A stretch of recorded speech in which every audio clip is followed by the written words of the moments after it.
Let's have roll call.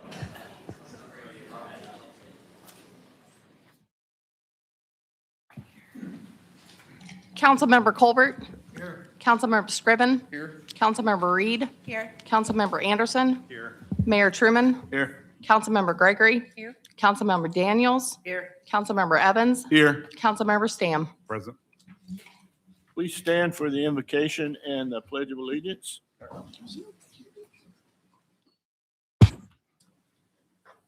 Good evening. I'm Tyler O'Donnell from Faith Church. Let's go to Lord in prayer together this evening. Father God, we come before you tonight with gratitude, thanking you for being a God who loves us with an everlasting love, that you promise that you will never leave us nor forsake us. And Lord, I'm thankful that we get to gather in this room of community leaders.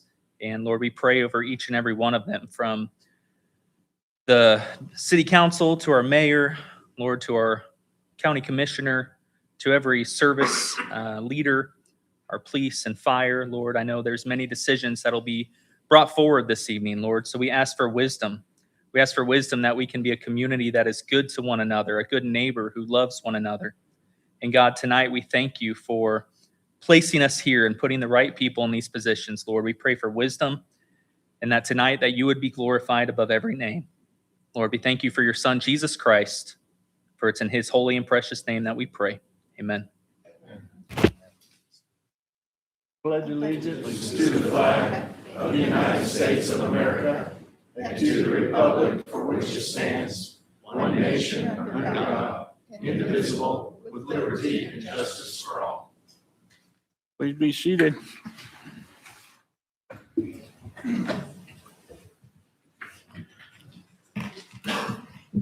Moving on to the approval of tonight's agenda.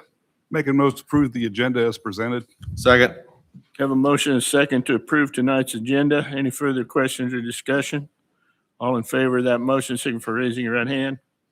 All opposed, same sign. Motion carried. Moving on to the administration agendas. The first one is a special council meeting on July 29th. A motion to approve. Make a motion to approve the minutes of July 29, 2026 special council meeting as presented. Second. Have a motion and a second to approve the special council meeting July 29th. Any further discussion? All in favor of the motion, signify for raising your right hand. All opposed, same sign. Motion carried. Moving on to the August 4th special council meeting. Oh, that was just a regular council meeting. August 4th. Move to approve the minutes for August 4th, 2026 City Council meeting as presented. Second. Have a motion and a second to approve the August 4th council meeting. Any further questions?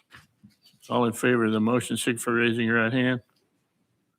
All opposed, same sign. Motion carried. Moving on to the August 5th special council meeting minutes. Get a motion to approve. Make a motion to approve the minutes of August 5th, 2026 special council meeting as presented. Second. Have a motion and a second to approve the August 5th special council meeting minutes. Any further questions? All in favor of the motion, signify for raising your right hand. All opposed, same sign. Motion carried. Moving to item 7, presentations and proclamations. We have 2 tonight. There she is.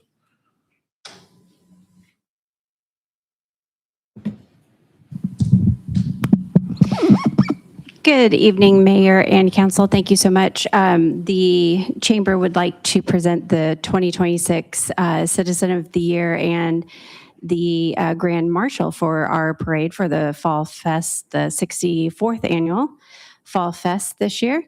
I'm going to turn it over to our Board President, Erica Burke, and we'll be doing the Citizen of the Year first.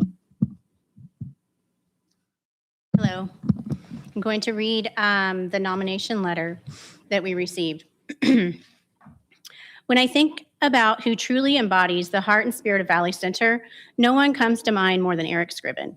Whether he is donating space for civic events, serving up everyone's favorite summer treat at Breezy's, or ensuring the safety and efficiency of USD 262 students on their daily school bus rides, Eric is constantly serving the town he loves so much. As a lifelong resident from a family that devoted immense time and passion to our community, it is no surprise, though a tremendous blessing to us all, that Eric has proudly carried that legacy forward. Eric served as the chamber director during the unprecedented challenges of COVID-19. Through his leadership, he not only grew the membership, but also secured critical grants, building a vital financial surplus during one of the most difficult times the organization ever faced. Navigating those hard decisions required immense care, and Eric kept our town's best interests at the center of every choice. Beyond his official duties, his time with the chamber was marked by extraordinary selflessness. When there didn't seem to be enough hours in the day, he somehow created more. Hours built on personal and family sacrifice that did not go unnoticed. Now, as a member of our city council, Eric continues to step up for jobs most would hesitate to take. He navigates complex opinions, makes tough calls, and willingly steps into the public eye, where every trip around town means donning his councilman hat at a moment's notice. Yet his unwavering dedication leaves him eager to excel in this role. Beyond his public service, Eric works tirelessly to bring pure joy to the youth of Valley Center, ensuring they experience the true magic of growing up in our community. Every year during Trick or Treat Main Street, he spends weeks setting up a free Halloween open house for local families. Come Christmas time, Eric personally hand delivers local children's letters straight to Santa and makes sure a personalized response finds its way back to every single child. Above all, Eric embodies Citizen of the Year because he is genuinely good to his core. He wakes up every day with bright, unstoppable Judy Hopps energy, determined to make the world a better place. He is the ultimate friend, neighbor, and advocate, and Valley Center is profoundly lucky to call him one of our own. Please join me in congratulating Eric Scriven for this well-deserved honor, the 2026 Fall Fest Citizen of the Year.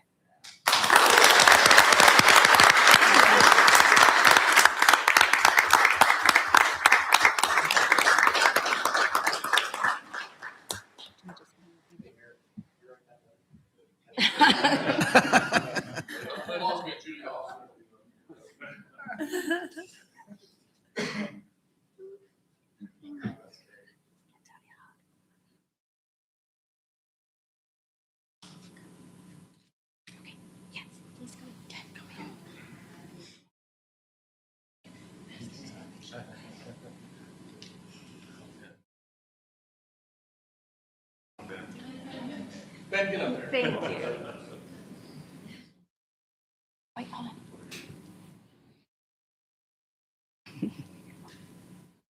Right on the other side of the phone. Good job, good job. Oh, Ryan, you're taller than Ben.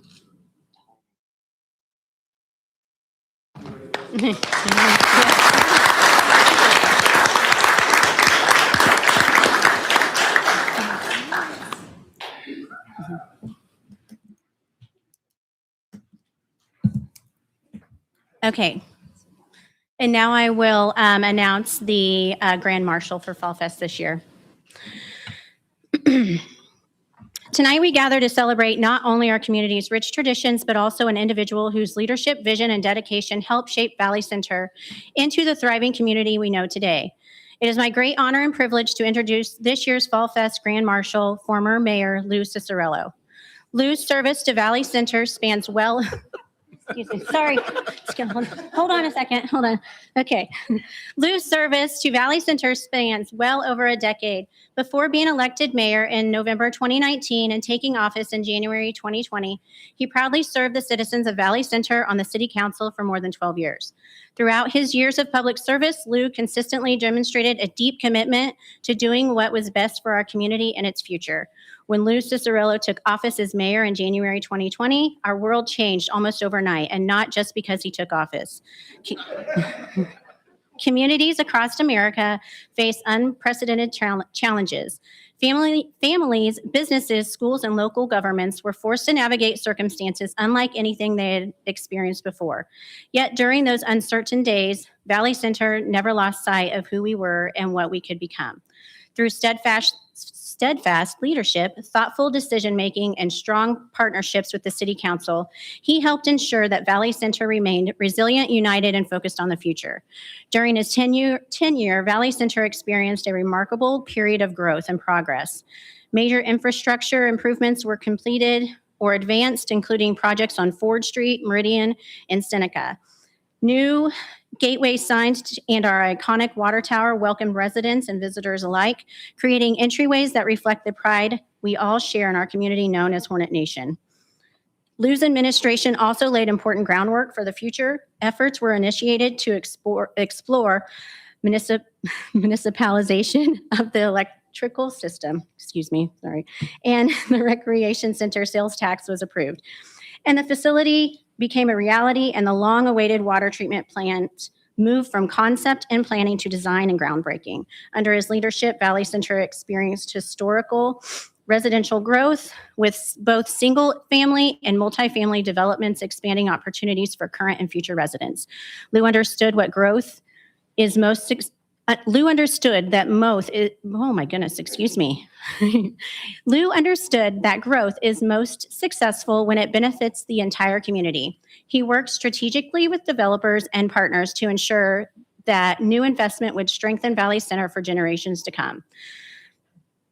I'm a firm believer in open and transparent government. Lou championed initiatives that made city operations more accessible to residents. Agenda packets and budget information were made readily available online, giving citizens greater visibility into the decisions shaping their community.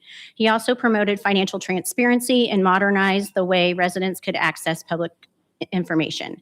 His leadership extended beyond our city limits as well. Lou built strong working relationships with local and state leaders while remaining an independent and steadfast advocate for Valley Center's interests. He helped establish responsible debt management practices that positioned the city to pursue critical projects while maintaining fiscal responsibility. While the accomplishments were many, perhaps Lou's greatest legacy is the confidence he inspired in Valley Center's future. He led with integrity, invested in the community, and helped create a foundation upon which future leaders can continue to build. The list of achievements can go on, but tonight we pause to recognize the person behind those accomplishments and to thank him for his years of dedicated service to our city. Lou, thank you for your leadership, your service, and your unwavering commitment to Valley Center. We are proud to honor you tonight. Please join me in congratulating and celebrating the 64th Annual Valley Center Fall Fest Grand Marshal, former Mayor Lou Cicerello.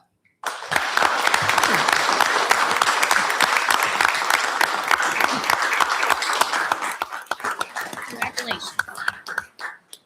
Those of you that know me know that it's hard to shut me up. I'm literally speaking.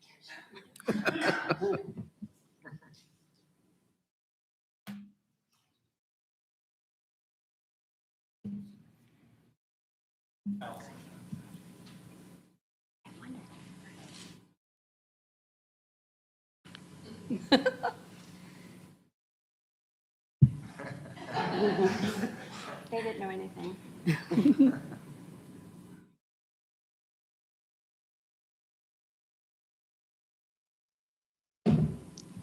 Thank you very much.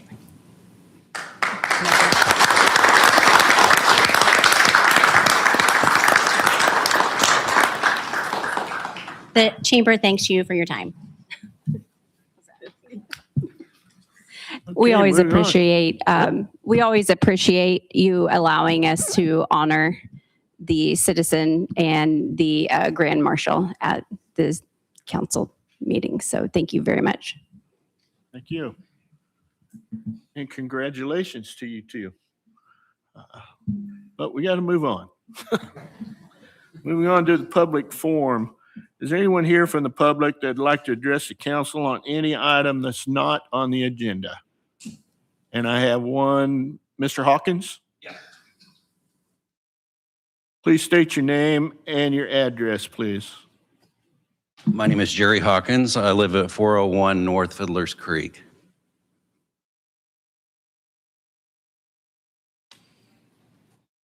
Okay, Ready? There you go. Sure. I read in the paper that sometime in the future, you're going to be taking up an issue that had to take second priority to this. and that's the subject of e-bikes. That's a subject that I'm very, very interested in. In fact, I rode my e-bike here. I figured one of the things I could do is try to sell you my e-bike. Actually, I don't want to sell you my e-bike, but I'd love to sell you on the idea of having an e-bike. An e-bike can take you all kinds of places, not just here in town in Valley Center, but it can take you out into places in the country that you've never seen before.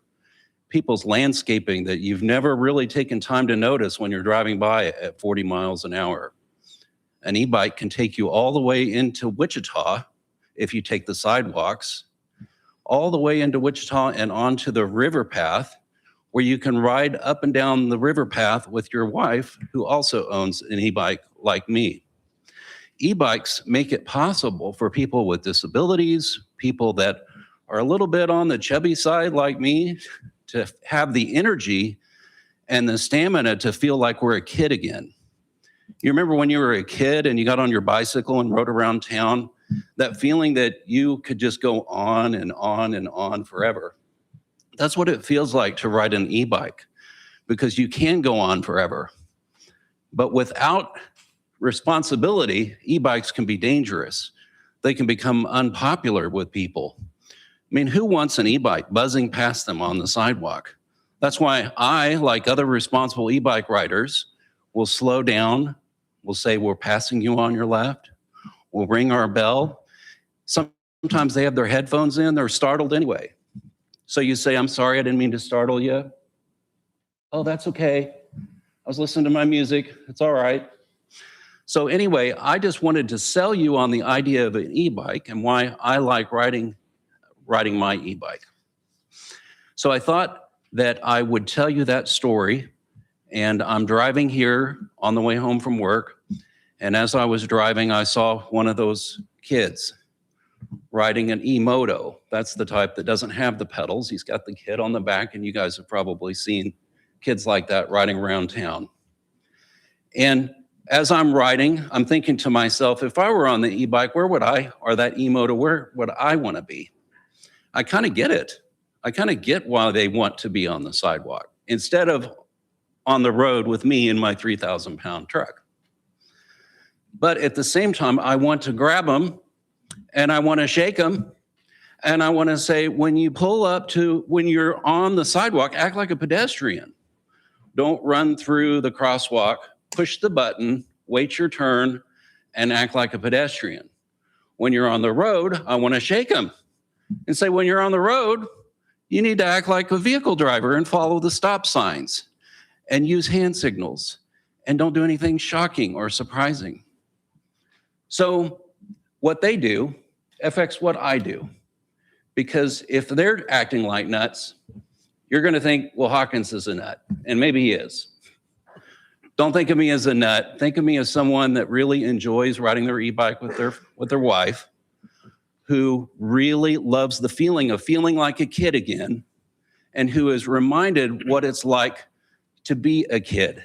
Because we all were one once, right? Even those kids on those e-motos, I could have been that kid in the 70s. I had a Honda Z50 gas engine. I could have done the same thing. And what I would have wanted someone to do to me then is not say, get off your e-moto, get off of your mini bike. I would have had someone come up to me like Jerry Hawkins and shake him and say, follow the rules of the road. You need to learn them anyway. Thank you. Thank you.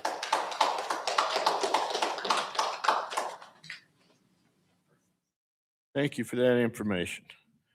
Moving on to appointments tonight to the appointment to the League of Kansas Municipalities voting delegation. We have the dates for that. It's October. The dates, is it in October?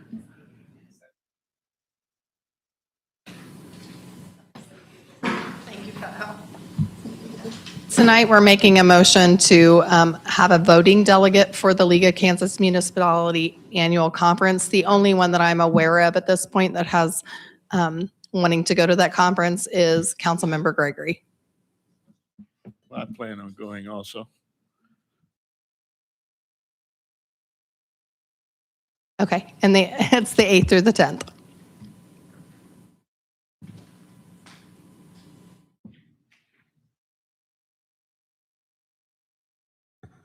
So we need to nominate a couple delegates.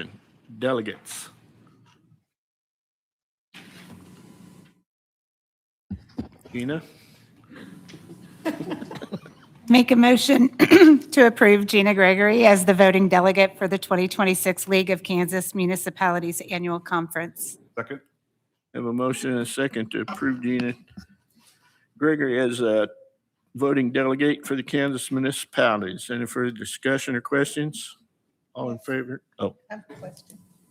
Gina has a question. Don't we need an alternate? Yes, we do. But we're voting on this one right now. guess you're it. I guess I'm in. We have to make a motion on that, or can we just amend the motion we have? I amend the motion to recommend Mayor Truman as the alternate. Who seconded? Who seconded? Yeah, there we go. Okay. Have a motion and a second to approve the voting delegates for the Kansas Municipalities Conference. Any further discussion or questions? All in favor of the motion, signify by raising your right hand. All opposed, same sign. Motion carried. Okay, moving on to old business. The Valley Center Fire Services discussion. Cindra.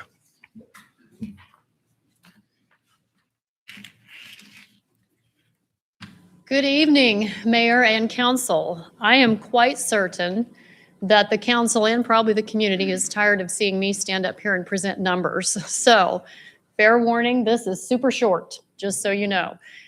We did have a couple of inquiries for clarification of information from the last presentation at the special meeting. So I have 4 short slides to provide those clarifications. This is not all of them.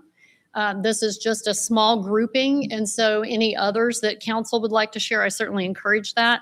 This is just a very short presentation, and then I'm going to turn this back over to council. On our first slide, am I doing?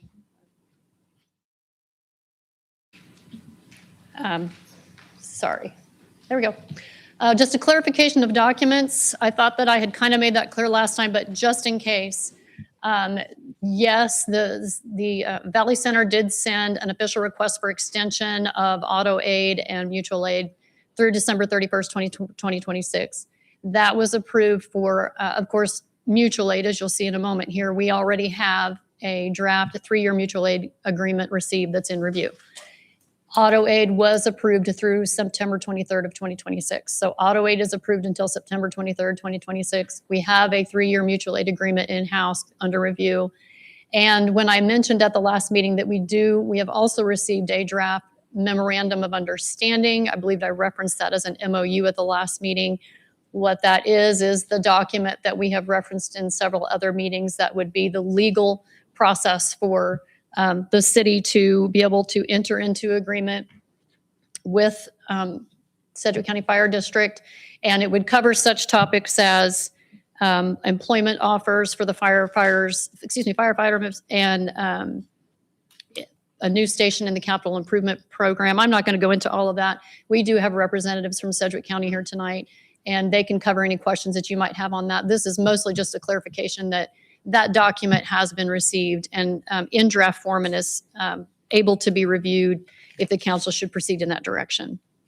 And then the next one is just a very quick, because we have covered mills. So this is just a shortened, condensed, quick version. These are fire mills only. At the top, it's Valley Center's current mill. Everything after those first numbers are 2027 budget references using 2026 valuation data. And very short, very quick, you can see to bolster, we're looking at 16.99, which is 1.6 million. Yes, at the last meeting, there was a 17.46 number presented. That had to do with a lot of the different modeling that's been taking place on fire operation variables having to do with incentives for part-time and even looking at a half-time chief position. What we basically did is just adjusted everything back down to the straight bolstered department for the purpose of getting through these discussions. So that puts it back at the 16.99. The bolstered mill, the next one that we're going to look at, with the 1% sales tax under the same fire department model in Valley Center.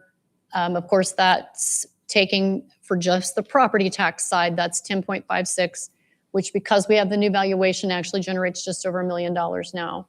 Of course, the rest of that that's needed, because you still need the $1.6 million, the rest of that is made up in sales tax revenue. That, of course, would be pending council wanting to go that direction and passing a resolution to start that process this evening. And then the third one would be Valley Center's mills if you join Sedgwick County Fire 1. This may look a little bit different. We discussed this at the last meeting, but we didn't have time to model that in. But based upon the direction received in the draft MOU, that would actually be 10.56 mils also for the 2027 budget year as part of that draft agreement. Again, I can let Sedgwick County answer questions about that.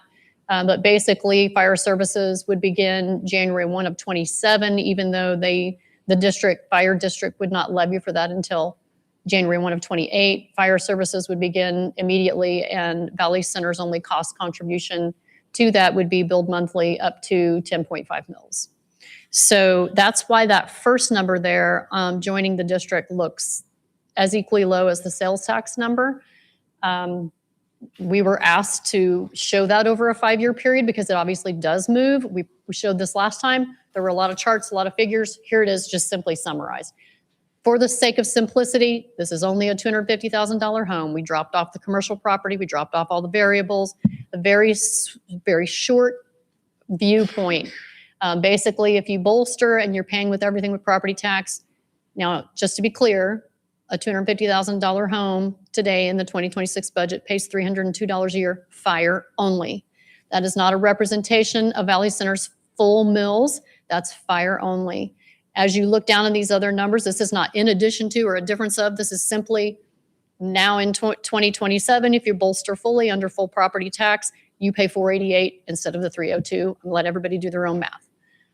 Basically, as you move along there, that's a bit of a variable between anticipated expense and valuation increase of about 3% a year. Get to 2031, you have two numbers there. One is $538 a year if it doesn't include a new fire station, and $633 a year if it does. On the next one, you see the little box number. That's just that difference because that first year, Valley Center property owners would only be liable for that 10.56 mils cost to join the district. After that, it would be at the 16.75, and you can see how that models across. When you get to 2031, $542 a year, they've built, I can't speak for them again, but on their capital planning, it looks like they're trying to build that in within the 16.75 mils, so it'd be the same price with a station. I'm gonna let them comment on that. And then on the last one, if you bolster with the sales tax, you can see how that plays out across the numbers there. That's property tax only. So obviously the revenue need did not change. We'd still need the 1.6 million. You have to make the rest of that up in sales tax. That's an average between 302 to 341 over a 5-year period, with it being $450 with a station. And just in summarizing, excuse me, this is going to be kind of the last slide on this. I was asked this question as well. We've summarized all those pieces together into one viewpoint, what the costs and the savings are. This is only financial, and obviously financial is one very small piece of this, but we will sum this up with this this last slide just to kind of look at this in one quick bullet from everything. So on the left, you have your Valley Center bolstering with just property tax.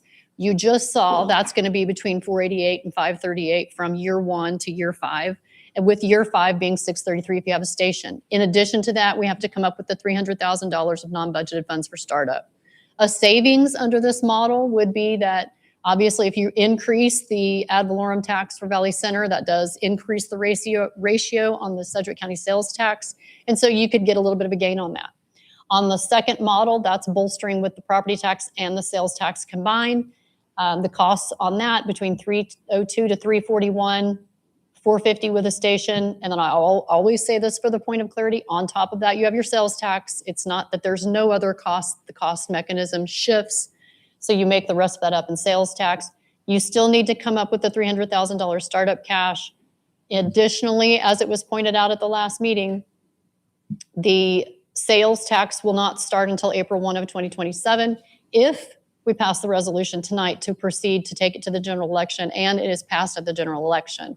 Starting the tax on April 1, and then we're paid quarterly. So we'll only get 2 payments in 2027. So we'll need about another $200,000 to make up lost revenue there to pay for a bolstered department. In addition, because the mill will drop for Valley Center, you do stand to lose some of that sales tax revenue. Savings under this model, it's not necessarily cash in for us, but it's kind of a reallocation. Under that model, if you choose to take the little bit of extra, this of course would only be in year 2028 because you're not generating enough sales tax revenue in 27. But in 2028, you could reallocate to current mills, not 2 full mills, but the equivalent of 2 mill opportunities out of the current budget. And that is by reallocating where the emergency equipment annual 1 mill comes from, and then also by paying the existing fire truck debt that we currently pay out of bond and interest out of the sales tax instead. So there's 2 almost like reallocating, not necessarily new revenue in, but 2 savings opportunities there. And on the last one, joining Sedgwick County Fire with total property tax, you can see it's 302 to 542 with the station. You do stand to lose, obviously, about approximately $40,000 in Sedgwick County sales tax revenue. And then the savings, obviously, if you're not having to have the startup cash, you're going to save the $300,000 startup cash. In 2027, you would save about $611,000 in operating costs because we're only going to be liable to pay the 10.56 mils. You would not have to buy the new fire trucks. You would not have to bond the new $1 million there or have that $300,000 a year payment on that.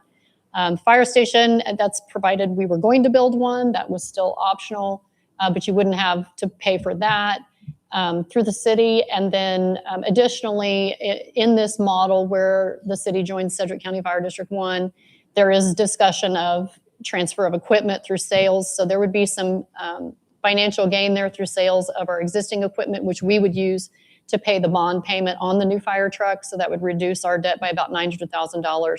And then there'd be some sales revenue from the sale of other equipment. Another positive there is that a savings is no additional sales tax on retail sales. I will stand for questions, but I'm very happy to also sit down and turn this over. Any questions? Comments? Thank you, ma'am. Thank you. Josh? Oh, sorry. No. Matt, go ahead. I didn't see the light, man. With the 10.56 mils, you said we still need the 1.6 million off sales tax to cover? No, 1.6 million total, and that's going to be, and I assume you're referring to the sales tax model. That would be comprised of both about 900 and something plus in ad valorem property tax, and then you make the rest of that, the 700,000 up in sales tax. That number actually changes just a little bit because we're under the 2027 new valuation. So that 10.56 actually generates about $1 million now instead of the 900 plus thousand that it did. But it's right in there. So you would pay between 900 and $1 million with property tax, and the rest would be made up in sales tax. And that's because you need 1.6 million total to operate. What's the rec center sales tax bring in? About $1 million. Well, About $1 it's, million? yeah. So remember, we've had a year and a half of higher than normal sales because of the storms. So right now it's over $1 million, but we anticipate it's going to bring it, and we anticipate a normal revenue production right now off of 1% would be about 950,000.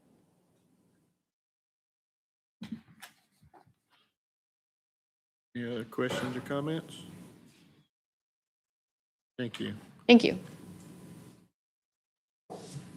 Fire Chief, Assistant Fire Chief Tormey would like to say a few words.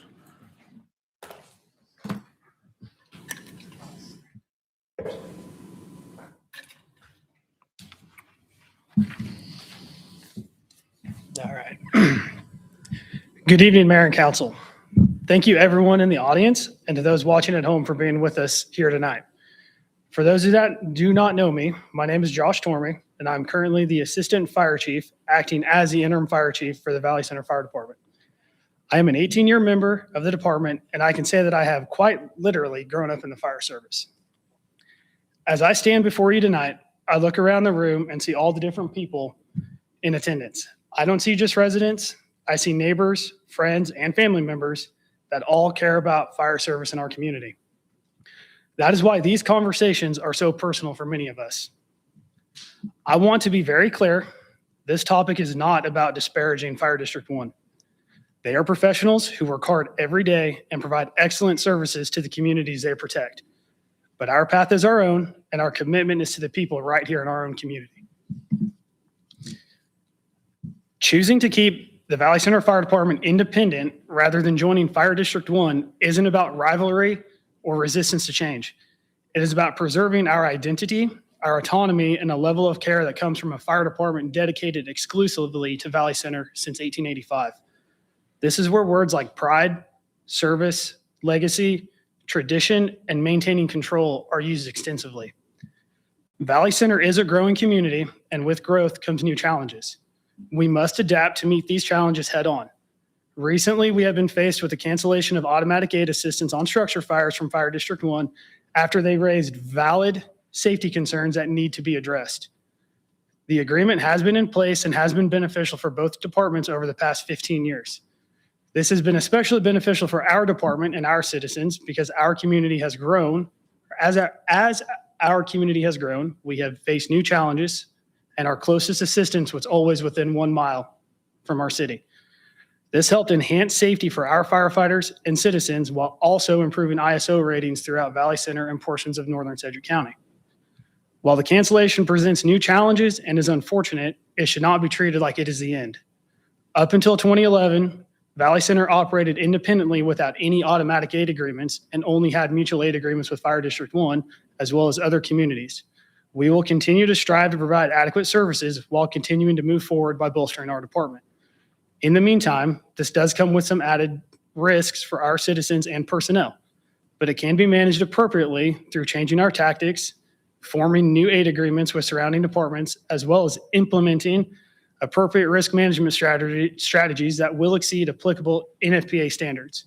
Keep in mind, there are fire departments all over Kansas that on a daily basis must do more with less. We are very fortunate to be in the community and the county that we are in. Our focus throughout this entire process has remained absolute. We will continue to provide exceptional, seamless services to our citizens to the best of our abilities until we are told not to. We currently handle 95% of our yearly alarms without any assistance and only require assistance for the remaining 5%. Assistance is needed to increase safety for our citizens and our personnel. Have there been shortfalls with the 5%? Absolutely, or else we would not be here tonight having these discussions. But every organization has flaws, and no organization is going to be perfect, though we all strive to be. We know there are challenges, and we are ready to meet them head on to fix them. To bridge response gaps and expand our safety net, we are actively looking forward, including bolstering our fire department and entering into new aid agreements with additional fire departments to ensure we maintain robust regional support and enhance our emergency response capabilities. Today, we have verbal commitments from the City of Sedgwick and the City of Colwich to pursue automatic aid agreements as well as mutual aid agreements with Fire District 1, the Newton Fire Department, and we are actively pursuing an aid agreement with the Wichita Fire Department. We are also a part of the statewide Kansas Mutual Aid System that offers additional resources and assistance during large-scale disaster responses. The need to consider the 1% sales tax is critical to our future. As our community continues to grow, our fire department's needs will naturally grow with it, and the reliance strictly upon property taxes is not a sufficient avenue for long-term funding with the current debt modeling that has been presented. This is the same story for a large majority of fire departments and communities across the country. The new sales tax mechanism that has been presented has a profound impact that will directly support community growth and support our progress while being fiscally responsible by minimizing property tax hikes. Shifting partially funding to sales tax ensures we will properly be prepared and able to equip our personnel with the tools and equipment needed to adequately provide services as the community continues to grow. With the implementation of the sales tax, we will be able to remodel the current station to accommodate moving the department to 24/7 staffing coverage that ensures faster response times and create a better home work-life balance for our full-time members.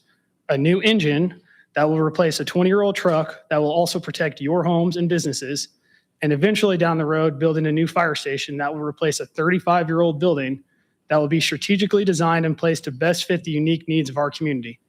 All of these together protect the mission of the fire service, protects our people, and protects taxpayers.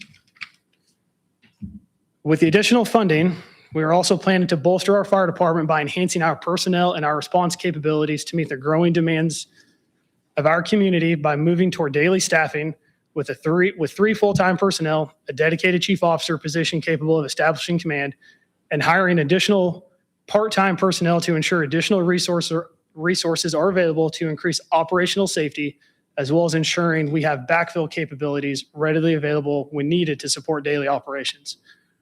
We are also working towards the goal of enhancing our emergency medical responses by placing advanced medical providers onto our fire apparatus that will provide better quality medical care to our citizens.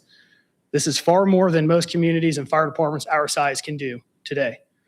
Most recently, we have added one new part-time member to the department that has since began initial training. We have also recently received 8 additional part-time applicants that we are waiting your direction on this matter before we choose to proceed.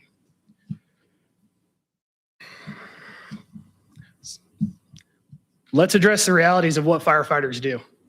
I am not downplaying safety or the need to do something, but firefighting at its core is an inherently dangerous job.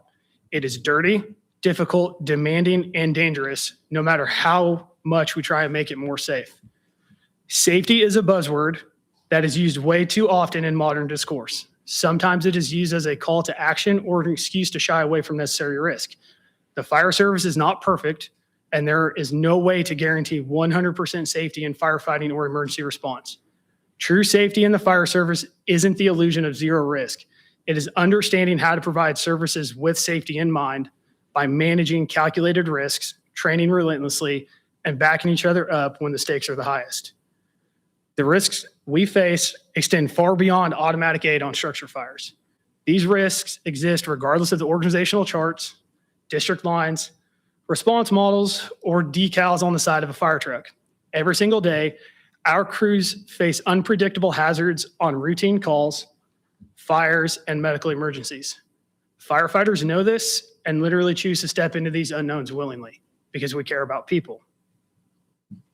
In closing, keeping the Valley Center Fire Department means keeping a department that has belonged to you since 1885 and a fire service that is built specifically for the heartbeat of this town. We will continue to train hard, adapt to every challenge, build new relationships, manage our risks with wisdom, and serve you with unwavering dedication. Thank you to those that have stood with us and for believing in your local fire department with unwavering support. Thank you for trusting us and for investing into the proud history of the Valley Center Fire Department.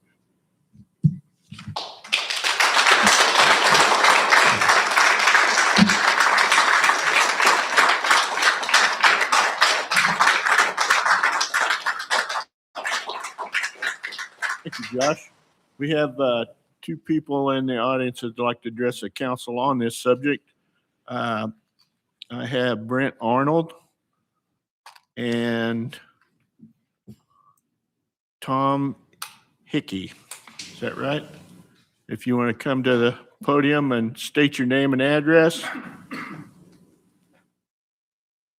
Brant Arnold, 442 North Abilene. So I emailed all of you a letter earlier this week and got responses from 4 of you. I'm not sure if the others heard it, so I would just appreciate it if I could read it real quick. Might take a second, but yeah, I'll get going. So again, my name is Brant Arnold. Full transparency, I served as a part-time firefighter with Valley Center Fire Department from 2009 to 2021. I've been employed with Sedgwick County Fire District 1 since 2013 and currently serve as an operations captain. I also serve as the B Shift Vice President of Local 2612, Sedgwick County Fire District 1 Firefighters Union.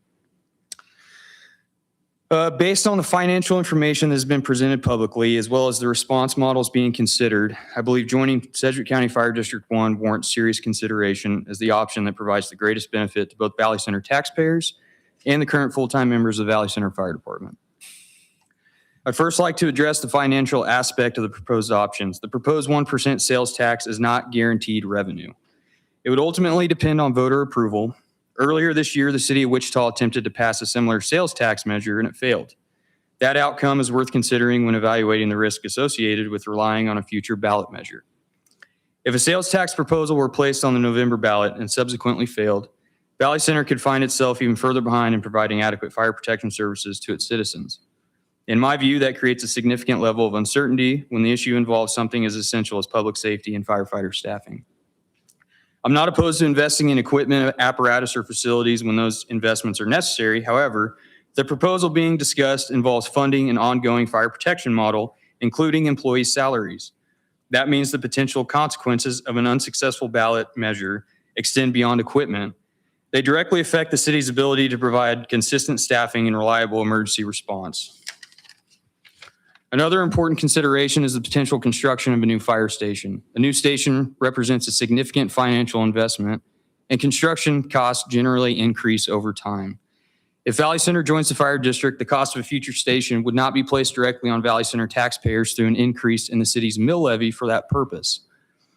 Conversely, if the city chooses to build and maintain its own enhanced fire department, those costs would remain the city's responsibility. It is also important to recognize that based on information presented during recent city council meetings, the city would not be in the position to construct a new station immediately under the proposed city-run model. Delaying construction could mean facing higher costs in the future. These are not hypothetical concerns. They are financial realities that deserve to be considered when comparing the two options. Joining SCFD1 would provide Valley Center with an established full-time fire protection model and full responses within the city limits, and again, that would happen tonight. That would eliminate the current reliance on part-time firefighters to supplement the response. Under a city-run model, there would necessarily be a transition period while additional personnel are recruited, hired, and trained. Any projected timeline for reaching full staffing should be viewed as an estimate rather than a guarantee. Recruiting and training public safety personnel can be unpredictable, particularly when attempting to fill multiple positions simultaneously. I can speak to this from personal experience. I've been involved in hiring, training, and developing firefighters, and I understand the challenges involved in building a fully staffed fire department. Vacancies do not always get filled according to a predetermined timeline. The fundamental question should therefore be which option provides the most reliable level of fire protection to the citizens of Valley Center, both now and in the future. The current full-time firefighters of Valley Center should also be a major consideration in this decision. It has been stated by a CFD1 administration that current Valley Center members would have the opportunity to transfer into Sedgwick County operations. As a union representative, I can also state that Local 2612 supports providing these firefighters with that opportunity. The goal should be to protect the careers and livelihoods of the people who currently serve this community. By joining SCFD1, current Valley Center firefighters would have access to an established compensation structure that includes annual progression through an approved step plan. To the best of my knowledge, they would not simply enter at the beginning of the pay scale. Rather, their placement would take into consideration their current experience and classification. This could provide an immediate increase in compensation for some or all affected employees. There's also a significant quality of life consideration, the 4896 schedule.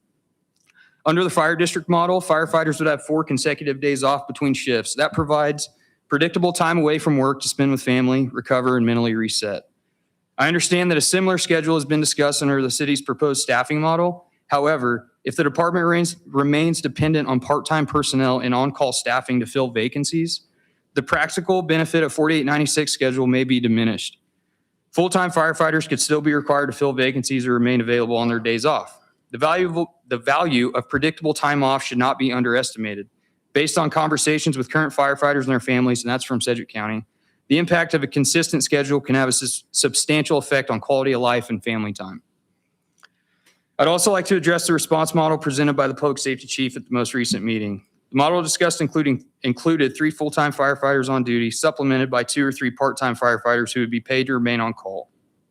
While that may increase the likelihood of additional personnel responding to certain incidents, it does not guarantee the additional firefighters will be available when a significant incident occurs.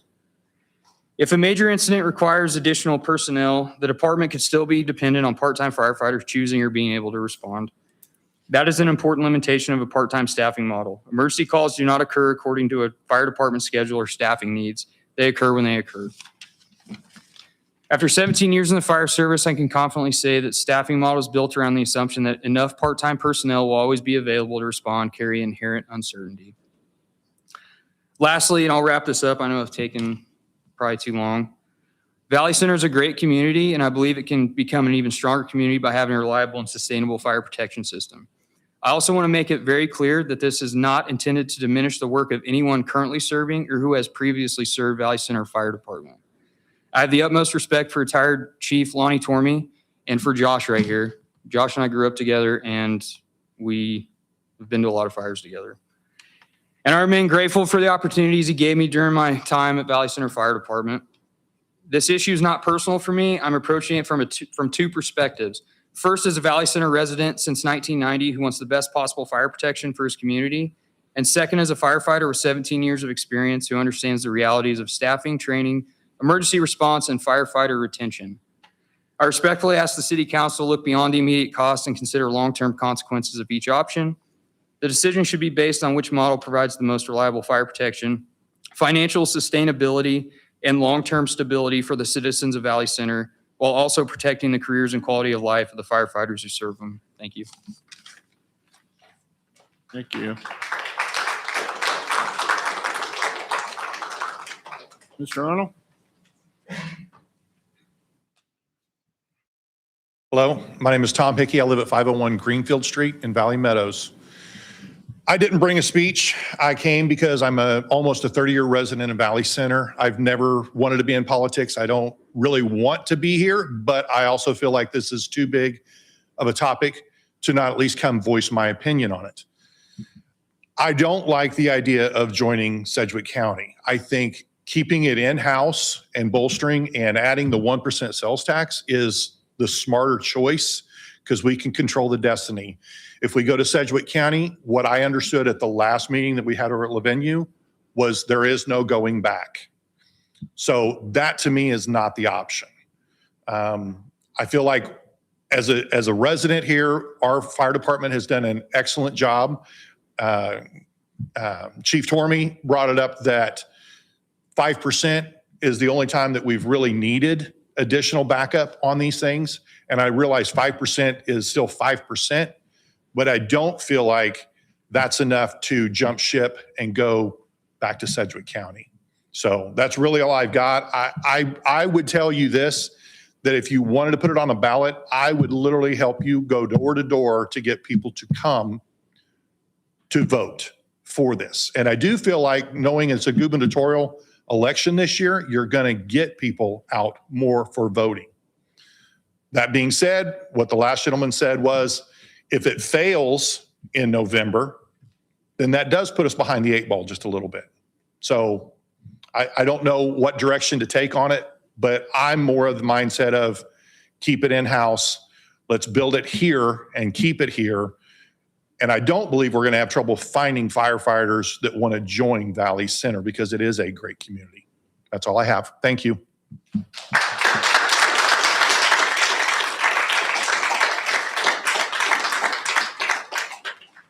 Any questions of the council or comments?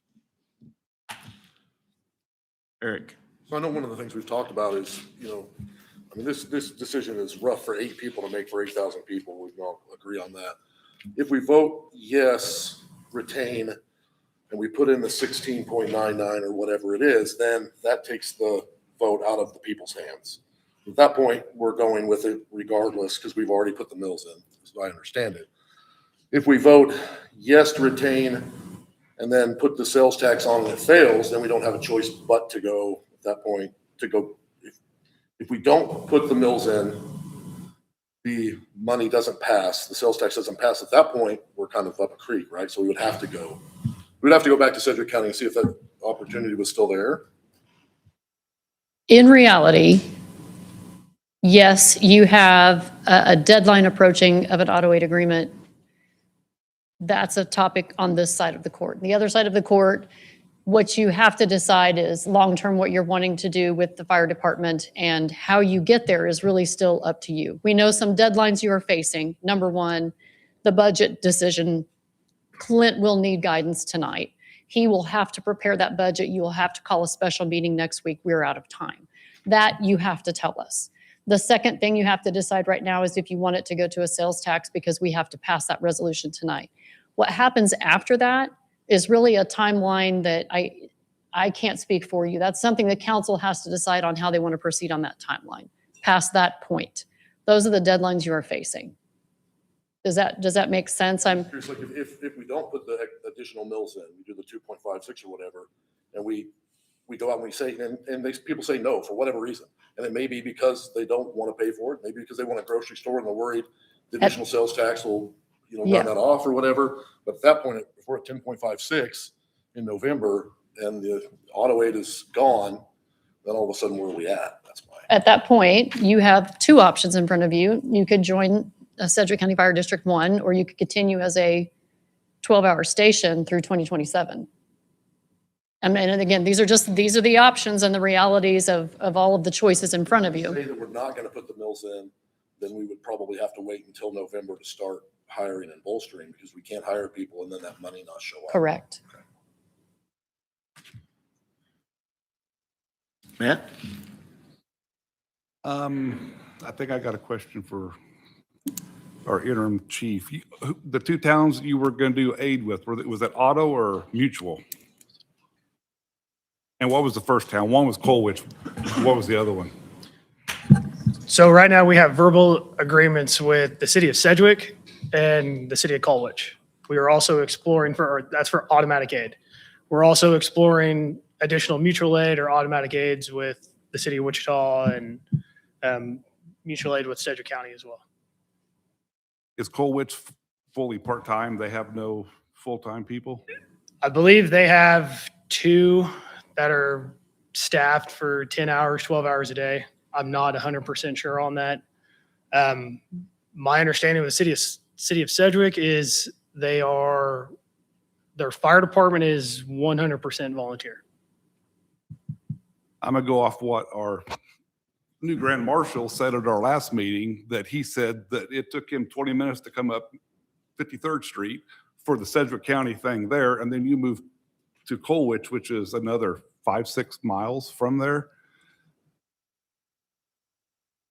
So the reason why I approached the city of Sedgwick and the city of Colwich, even though they seem like they're further away, which in grand schemes they are, but when it comes to ISO ratings, what they provide for our community is tenders, and that's where on the west side of town, where there's no fire hydrants available, tenders on ISO usually extend from 10 to 12 miles. So with the city of Sedgwick and the city of Colwich, bringing a tender into the west side of our community should help with ISO ratings in the non-hydrated areas. Would the ISO ratings be lower using them or being with the county? To my understanding, I don't have that information, because the conversations that I have had with the ISO representative, in order to fully understand that information, we would have to do a complete reclassification of the city and figure out what aid agreements work, where fire hydrants are, and things of that nature. And then that we're not up for reclassification with the ISO for till 2028. We can pursue it sooner, but that's where we're at with that. Now, one thing with ISO too, they do credit you with staffing. So with the county, with a 24-hour staff station, we do have improved ISO ratings that way. Any other questions or comments? On the ISO, is that the one we're at a 4? Yes, right now we're at a 4. Now, in my conversations with the representative from ISO, we do have plans in place to increase our ISO score, I think is what it is, to continue to try to drop it lower from 4. It's a lot of work, but it's something that we can work towards. What is the county's ISO right now?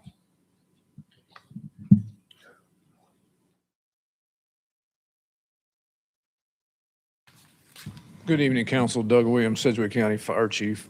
The ISO ratings in all of our second-class cities that we have stations in is a Class 2. Okay, thank you. Chris? I will tell you, I've been trying to think about how I want to be able to present and speak on this matter. I don't like the sales tax because I feel like it's very volatile. However, I don't want to raise property tax on our constituents either. So I guess what I'm looking at is if we can have auto aid set up, where's it at? Until December 2026, and then have a mutual agreement set up using what we had right now. Why can't that work if it's worked for so many years before? Now, maybe that's a question that we've already asked, and so I'm asking again. Yes, that's one of the things we talked about last council, and I can certainly talk on that some more. So part of the problem where we're at now is, yes, staying where we're at, we're going to save money. We're not going to remodel the station, right? So we're not going to have showers or sleeping quarters. And so you're going to save that money. Cons are the safety. That's why we're here now. And granted, that's on 5% of the calls, but those calls are the big calls that matter. And so we're talking about safety with the number of staff that we have now. Some of the things we talked about before as well are firefighter fatigue. We've got guys work 7 a.m. to 7 p.m. 7 days a week. So when they go home, unlike a normal job, they're often responding back in. If a call comes out, they're responding back in. And of those 3, only one of them are paid to be on call. The other 2, they're just showing up, and we're hoping that they show up so that we'll have the firefighters to respond to those calls. As I mentioned, that means, no remodeling. That means no showers. That means when our guys go out and fight these fires and they get all these carcinogens on them, they're taking them home to their families. They're not able to shower and wash off and clean up at the station. They're taking them home to their family. Recruitment and retention. One of the biggest complaints we have by our current firefighters is the work-life balance, because when they go home, they're responding back. When they're on days off, they're responding in. The hours of response, we talked about that. Councilmember Reed brought that up last meeting. When we're on duty, our response time, our average response time is 3.5 minutes. When we're off duty, between 7 p.m. and midnight, that goes to over 7 minutes. After midnight, that goes to 9 minutes, over 9 minutes. So the response time on calls, again, I already mentioned, only one of our people out of the 3, and that's the supervisor, is getting on-call pay. It means we're hoping that the other 2 guys respond back in. And then the possibility, if you're at home, if you're exhausted after responding to 2 or 3 prior calls, you might sleep through a page. There may not be anyone else at home that hears that page. And so we're getting fewer people responding in. So those are the cons. The safety is the number one aspect that I can't speak enough about. I mean, that's why we're here. That's why this discussion's going on. That's the problem with continuing as is. As the city continues to grow, we've heard discussions in council, another 700 homes, I believe, somewhere in that neighborhood. You're talking a nursing home. We've had conversations on a nursing home. All of those are going to bring more calls. Our call volume's only going to go up with that. It's not going to go down. So that's the problem with staying as is. Well, I will say that for safety, I'm 100% behind safety. I want to make sure that all our folks are taken care of. If we make a call, though, or if we go to a call and then we say that we need help, are we saying that we're not going to possibly get that help? On the, what type of call? On any type of call? So you mean a mutual aid request? Well, I'm just saying that Josh mentioned about how we've got some talks going on with Colwich and Sedgwick. And I understand there's a time concern there too. I also know that we mentioned, like I said earlier, about the mutual aid and automatic aid that we're in talks with now. If we go out to a call, whether it be a structure fire or be a EMT call, and we need help and we call for help, are we not going to get that? We may get that, but it's going to take time. I guess the question is then becomes, for the citizens, if your house is on fire or your loved one's not breathing, do you want to wait the extra 10 or 20 minutes for that personnel to show up? I think that's all I have for the moment. Thank you. Amy?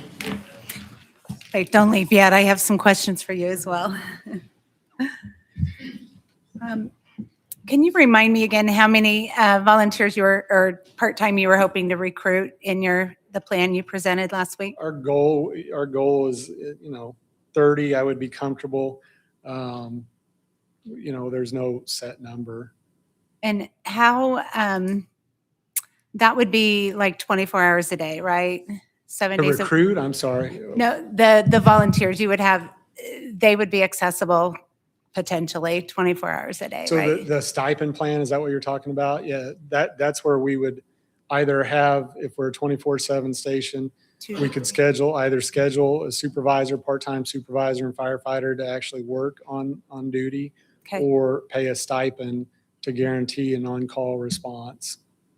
I read an article recently that since 2008, we've lost an average of 12,000 volunteer firefighters a year. It's what NFPA called a national crisis.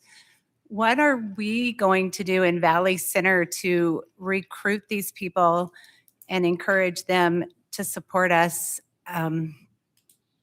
That is an excellent question, and actually we're doing it now. This topic coming up, we were just talking about this today. We've struggled over the past few years. We've had over 7 applicants now with this going on, and more people talking, saying they want to apply. So this topic right now has been a big recruitment tool for us, as it turns out. And the pay that you're offering, did you base that on what other communities are doing? Or how do we know that that's like a good incentive for them to be So, on call? Because we talk about work-life balance a lot. And We do, and that allows them to still do that. But then, if a call comes out or a structure fire call comes out, then they know they're coming. We know they're coming. The pay is something. It's actually the idea for me came from Colwich. That's something they started doing, something we had never done. So we talked to some of our part-timers that we have on staff now, and we're like, hey, what would you think about something like this? And some of the guys that are, have been in contact with some of our people wanting to apply and work here, like we're thinking about a stipend. What would you think about something like that? And they think it's a terrific idea. It allows them to stay at home, eat dinner with their families, do the chores, around the house. But then if there's a call, they respond, and they're getting compensated to do that. I have a nursing background, and I was on call a lot. Can you talk numbers, what this stipend would potentially be? Because like $1 an hour, they're probably like, nah. But No, $5, we actually, $8. we haven't come up with anything in stone yet. I mean, we've But talked about stair stepping it, like $50 for a firefighter, $75 for on-call supervisor, something like that. But there's nothing set yet. I mean, we're still waiting for the decision to be made before we, start going more in that direction. So were those numbers not figured into what your bolstering plan included? They somewhat figured in, not as, so the numbers that city administrator talked about earlier, those were bolstering that up. That was also looking at a part-time chief instead of a full-time chief. And that was adding in other costs that we weren't paying. That's what took those up, not necessarily the stipends. Stipends is something we've been talking about for a while. I'm just thinking like 365 days, 24 hours a day, even if it's $2 an hour for 2 to 3 people is pretty costly. Okay. The other question I had about the finances is, have we gotten a formal bid on what the renovations would be on the station? No, not a formal bid. We've had someone come in and look at it. They gave us a really low estimate.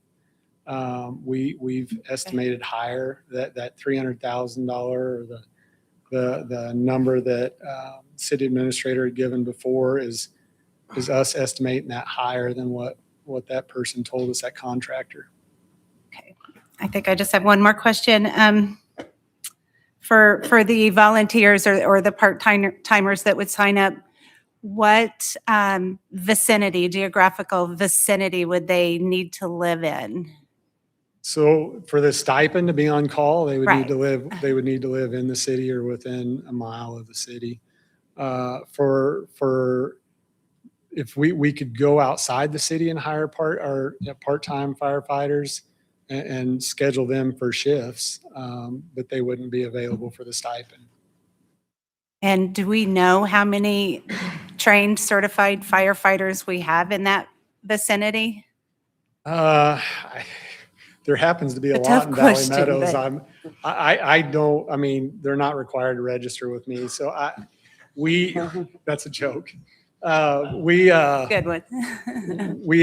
I have discovered, I live in the Valley Meadows area, and I've discovered there are a lot of Wichita firefighters that live in Valley Meadows. Never knew that before. That's been a recent discovery, and I think, we have a lot of first responders in general around Valley Center. Everything from, our own local police department to all the way up to federal agents. We have fire from, our own local, of course, Sedgwick County, Wichita, and probably more that I don't even know about. I guess I have one more question. Councilmember Reed, sorry. I'll Yes. follow up to that. So not every member has to have qualifications when they start. We have resources to get them the training that they need, whether it be through a local community college or through the Kansas Fire Rescue Training Institute. So we can take anybody in off the street, not just a firefighter with current experience. That's what makes us unique. Do we have to pay for training for those people? If we go through the Kansas Fire Rescue Training Institute, no. That is free training to every fire department in the state of Kansas. Thank you. Ben? Lloyd, how long, and this may be Lloyd or Sandra, we have an extension on our mutual aid. Is that correct? Did I misunderstand that? Did we? We're getting ready. Auto aid, we have an extension until September 23rd on But auto aid. we're working on the mutual aid, correct? Correct. Yes, got one because in we our have the packet. draft mutual aid agreement, and we have had that now since the town hall meeting, and we have had legal comments on both sides, and I think we're nearing a conclusion on that. So we are actually close to basically, bringing in the possibility of executing a 3-year agreement on that. So there wasn't a need to Okay, to that's what I extend it. was, it's not done, but that's what's in the works. Yeah. So I guess my follow-up question is for Mr. Beatty. If we decide tonight, hello, by the way, thank you for coming. If we decide tonight to put a sales tax to a vote, will the county extend the auto aid agreement that you currently have till September past the election to cover us until we have some insight on where we're going to go? Yeah, well, thank you, Councilman Mayor. Thank you for the invite to be here tonight.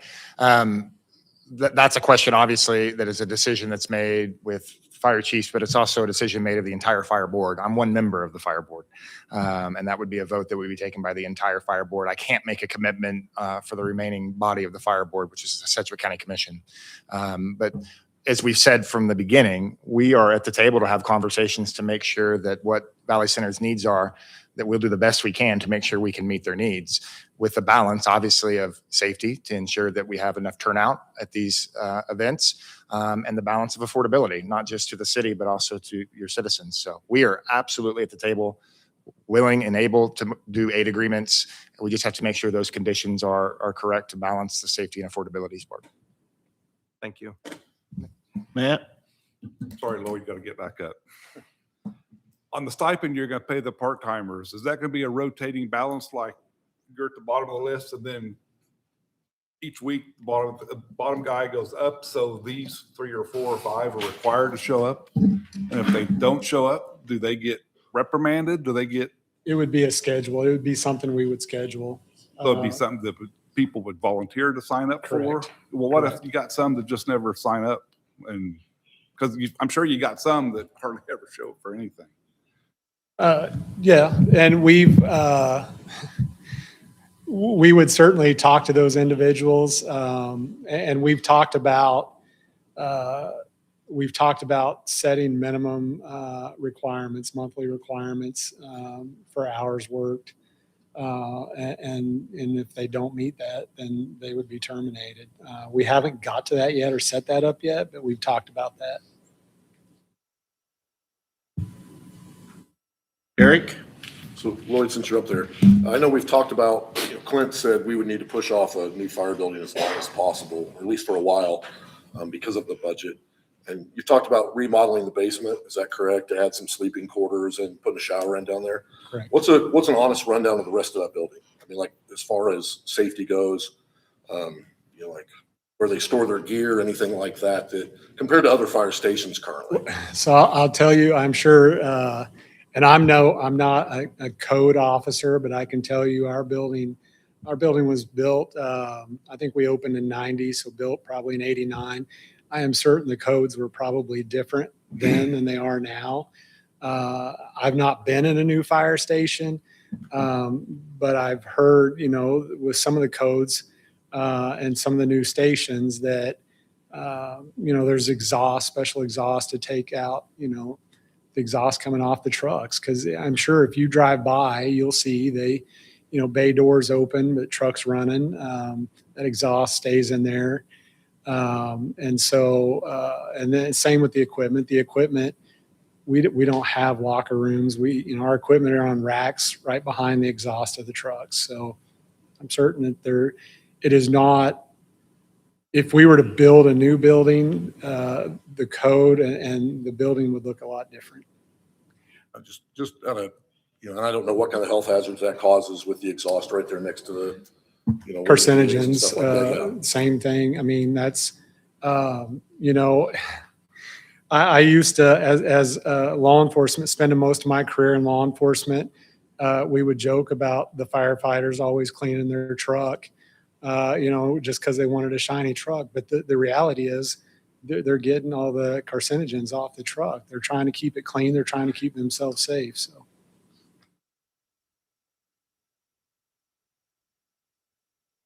Amy?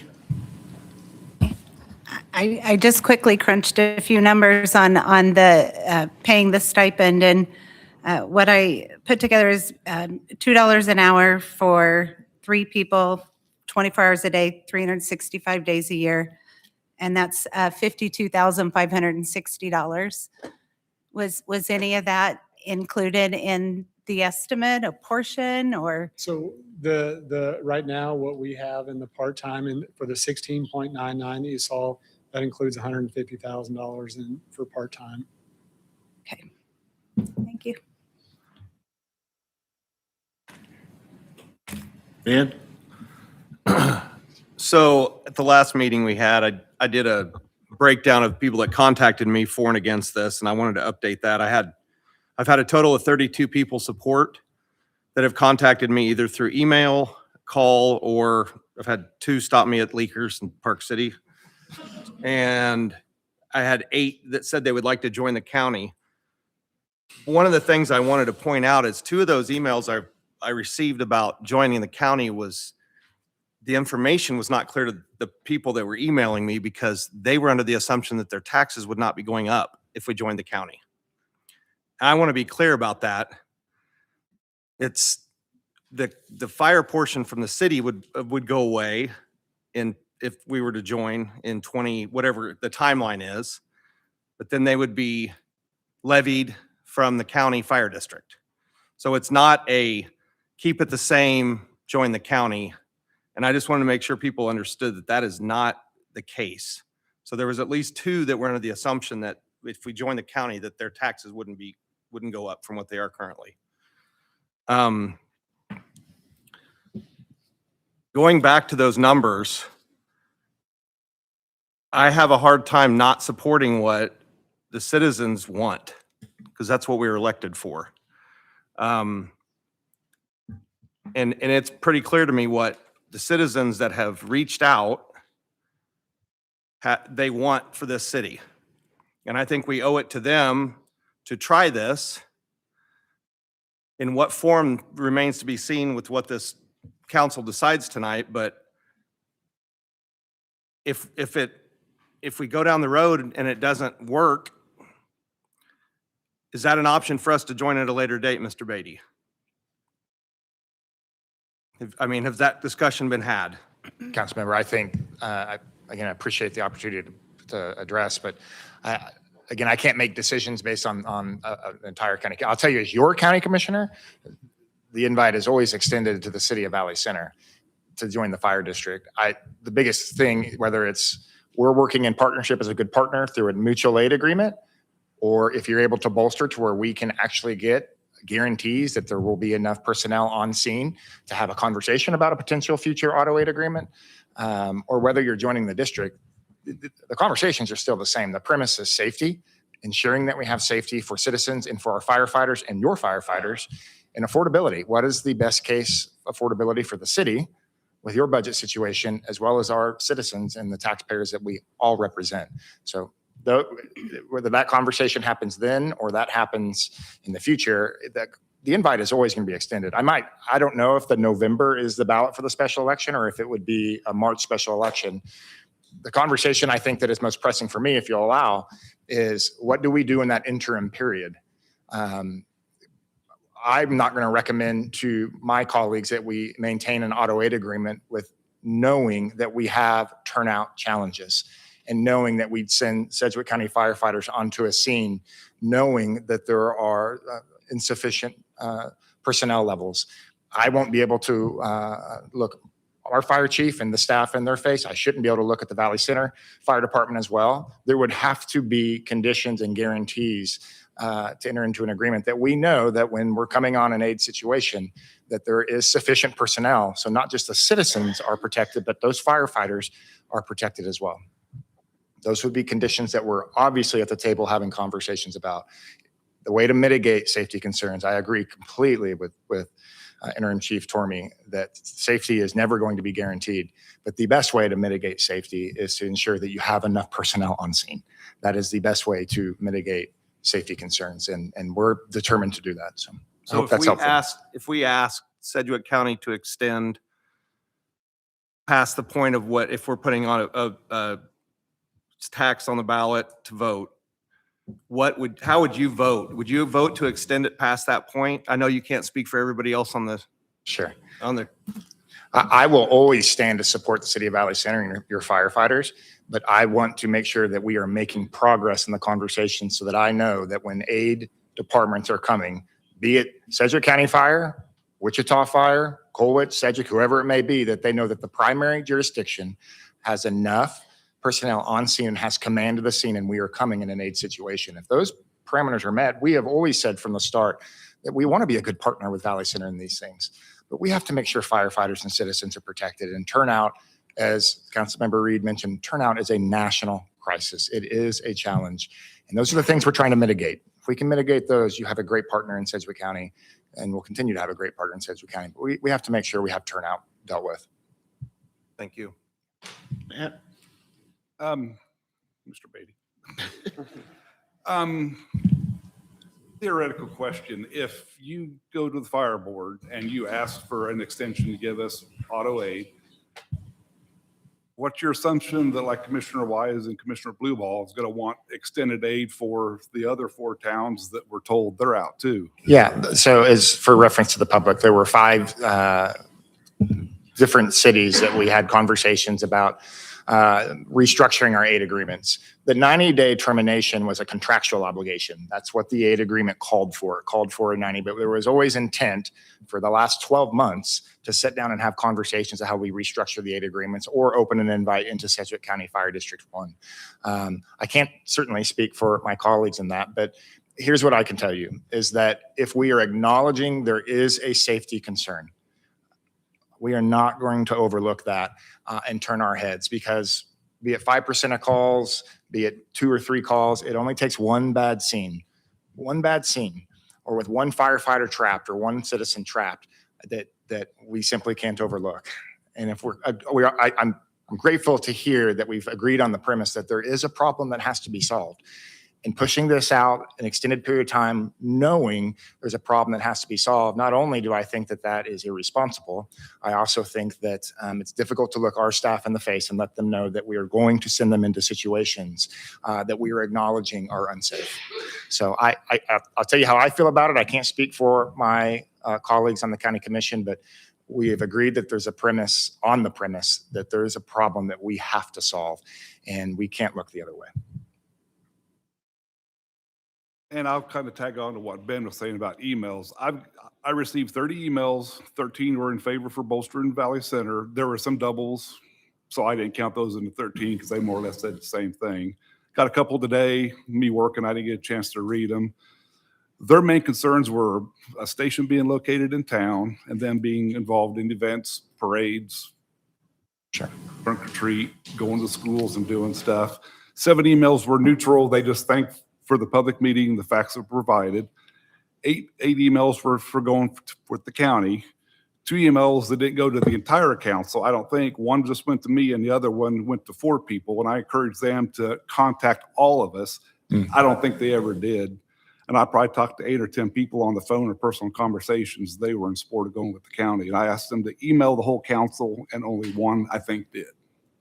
Councilmember, I've got them all printed off right here. Went through them. I can certainly relate. I get a couple hundred emails a day about data centers and solar fields, so I can certainly relate about the emails. But if you have questions about the community involvement in our Sedgwick County Fire District has 10 partner cities, all your neighboring cities are partner cities and unincorporated. If you have questions about community involvement and things that Sedgwick County Fire District does to become Valley Center's fire department, I think that's really important.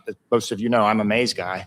Station 33, that is our fire department. That is Mays' fire department, Sedgwick County Fire District. And to be quite frank, our citizens don't care what's on the side of the truck when their house is on fire.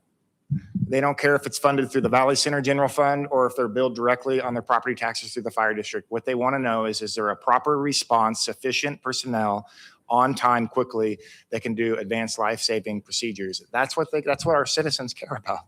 And I understand the gravity of these decisions. Trust me, I get it. But what's important is making sure that we're balancing safety and affordability.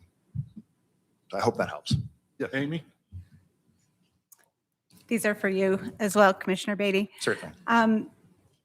So can you explain to us what would happen if we moved to Sedgwick County Fire District 1 and there was a structure fire? Yeah, Councilmember, with your permission, if I can have the fire chief address that. I Sure. think he's the expert. That can, Absolutely. Thank you. Thank you.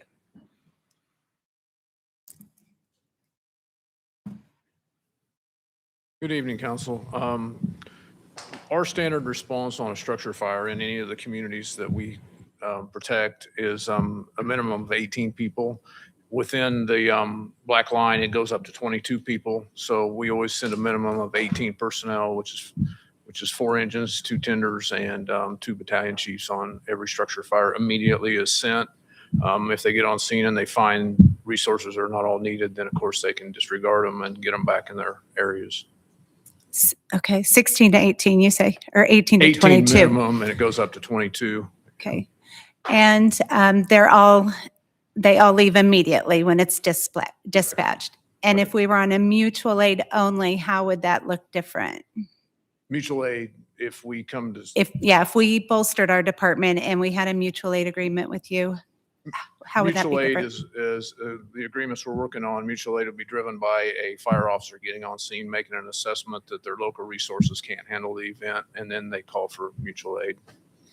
So we're talking our local department would go to the scene, assess, and then call Sedgwick County for additional support? Yes, they could. Some of the other questions, in the beginning of all this, I had most people were saying support a local fire department and stay within Valley Center. And as time progressed and people learned more, it's actually shifted and more wanted to go with the county. But there was a lot of questions asked, like would we have a firehouse within Valley Center? The second one is, would the county be building a new firehouse? Because we know we're bursting at the seams there within the city. And then the third one is we're worried about losing control of our community. Would we have a representative on the council? Okay, start with your question is our intention is to build a station within the city limits of Valley Center. Okay. And it would be a similar station to the one in Mays, to the one in Andale, that would have the capability of housing 8 personnel. You know, it could grow up to 8 personnel per shift if it ever went that far. I mean, it would have that growth. One of the things that Director Newman spoke about is all of our stations that we build today have the exhaust systems. All of our gear racks are in separate rooms where they're air ventilated to outside air. We're putting gear washers in all of our stations for all the firefighters' gear. Right now, we're engaging buying SCBA washers because we carry the breathing air packs in our trucks. So, I mean, we're really focusing on the health part. So all of our stations are going to have those features in the very near. All of our stations currently have gear washers, they have exhaust systems, and all of their gear is in a room that's got a separate ventilating system, except for, I think, station 38, that's an old station. But yeah, we're moving to that, and our goal would be to put a station in Valley Center. That is, you know, we've made that pledge. The MOU that we have offered and willing to sign says we'll build a station, and we'll start immediately in that process. Location, we'd have to view what would be the best location in the community to put it, obviously. So that's, I think, your first question. What was your second one? The council, would you have a representative on the council? Right now, I think we have a good opportunity if they voted to come in the current time, or if we were going to set up a process at the current time to do that, because we actually have a vacant seat we have 2 seats in the unincorporated area of the county, and one of them has been vacant for a while since the guy moved, got transferred out of his job, and we haven't had a person from the the unincorporated area apply back for that. So we have a vacant seat right now that the Board of County Commissioners could obviously vote and convert that to. All the second-class cities have a seat at the steering council. One more question. In those 18 to 22 people that would respond immediately, how many of those are in what we call like an on-call status and in their homes? None. They're all on-duty firefighters. We don't do any response from home except for a duty investigator. Okay, thank you. Dan? I'd like to follow up that answer that you just gave. How many of those that respond are exclusively county officers? The 18 officers, the 18 I just mentioned are exclusively Sedgwick County people. That When it- doesn't when it include goes any to- mutual aid with When it goes to 22 is when Wichita Wichita? boosts. Okay. Yes. I don't know if I have a question about your finances. In between, from 2025 to 2026, from what I researched, Fire District 1 increased taxes 6%. Anybody from the county know? So my follow-up to that is, what does it look like in the county's model if there's a 3% cap put on? Because that's something we're addressing here. That is there any modeling from the county as far as that, and what does that look like? Yes, there is, matter of fact. Anyway, we have reduced our mill levy, and I can't tell you what percentage we increased, because we have done the same as Valley Center. Well, actually, Valley Center's captured all of their growth. We have reduced our mill levy 2 years in a row. We did not for the next year's budget, because we're giving some pretty substantial pay raises right now to offset some of our neighbors' pay raises. But we lowered our mill levy 1 1/4 mills in the past 2 years. Lindsay Poverzo, our chief financial officer, provided us a report about 2 weeks ago. And she did it based on the Valley Center conversation. So she has done it to where if we build a station in Valley Center, hire the Valley Center personnel, and buy Valley Center's equipment, as well as build our training center, we will go a steady 16.75 over 3 years, and then we can start reducing our mill levy again, which has been Commissioner Beatty's pledge to do. every year to lower our mill levy. So we do have that proposal that for 3 years, we're going through 30, we're going to be probably a solid mill levy, and then we'll start reducing again, even under the assumption Valley Center would come in, we build a station, buy the truck, and build a training center down south. As far as your 3% question, yes, she's doing those modeling, and we're well aware that that potential exists. I can add to that. Go ahead. Yeah, thanks, Chief. I think that's a calculus that all local governments are talking right now. I met with one of the governor candidates representative today. This is coming. There will be a property tax or evaluation cap. It is going to happen. We've been prepping for it for the last couple of years. It is going to happen, which complicates a lot of conversations in use of when the state is telling us that they want to scale down the growth of local governments. These make conversations like this very difficult. But we are fully preparing that the state will have some sort of cap or a limit on property taxes moving forward, and they will try to limit the growth of local governments. It's a reality we're all going to have to deal with. I think, hold on a second. Brian, you're good. I think that's one good thing to point out, or a time to point out, that if we put this to a vote and move forward, that sales tax is not part of that cap. So that we would still be able to capture that sales tax in part with our current fire mill levy, or the one that we have modeled. So That's it's not strictly property tax. That is accurate. So the retail sales tax, the 1% that's potentially being proposed, would not be subject to the tax cap that we're referring to, that would be only applicable to property tax, effect on property tax levy.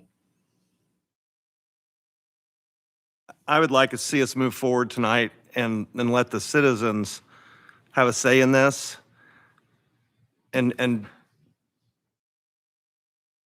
protect our firefighters and help them grow and help. I think we need to do what we can. And that's what I'd like to see us do tonight is move forward. Jeannie? Well, I appreciate everyone's input over the last couple weeks. The staff's done a great job. The community has definitely communicated well with most of us in a lot of ways. I know Josh has worked hard to try to come up with solutions.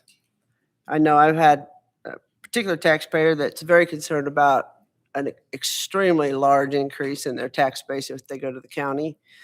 So with that, I make a motion that the city council decline consolidation of the Valley Center Fire Department into Sedgwick County Fire District 1 and direct staff to work and develop and present a proposal at a future city council meeting for a fire department assessment study to evaluate the future of the department's staffing and scheduling needs, building needs, and the feasibility of a public safety sales tax for consideration at a future date, and to continue the 10.56 mils in the budget to levy firefighter operations, allowing time to come up with more affordable options for taxpayers. Second. I have a motion and a second.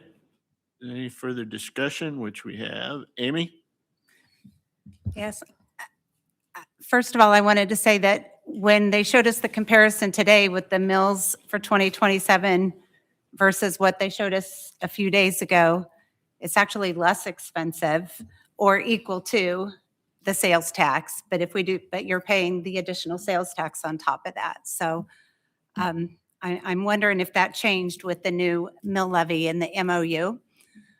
The second thing I want to say is it's never been about money and taxes for me, even though the people have came to me and said that. Again, it's about safety. And what we heard tonight is 18 to 22 people showing up at your house immediately versus 3 to 4 people at the firehouse. 2 more that are getting paid to be on call, and then multiple part-timers that we're hoping will show up. And if we need help from the county at that point, all we're guaranteed right now is a mutual aid agreement, which means we have to get there first, wait to assess it, and then they come. And that concerns me because I had conversations with Chief Newman and we were talking about how dedicated our firefighters are, especially in Valley Center. And if only 2 of them show up and there's a house on fire, they're going in. I mean, they are going in and I commend them for that. But safety-wise, that really scares me because until we get additional support, they really shouldn't go in, but they're going to. So I don't support the bolstering for that reason only. And I've had firefighters in Valley Center, full-time, part-time. I've had Sedgwick County. I've had Wichita firefighters. They've all contacted me and said the same thing, that safety is the reason why they want to go. They recommend going with the county. Matt? I'm worried that it's going to be hard to sustain our raises and stuff. Again, keep up with the county and Wichita down the road. Is that 1% sales tax and our property tax going to be able to allow us to give 8% raises every year?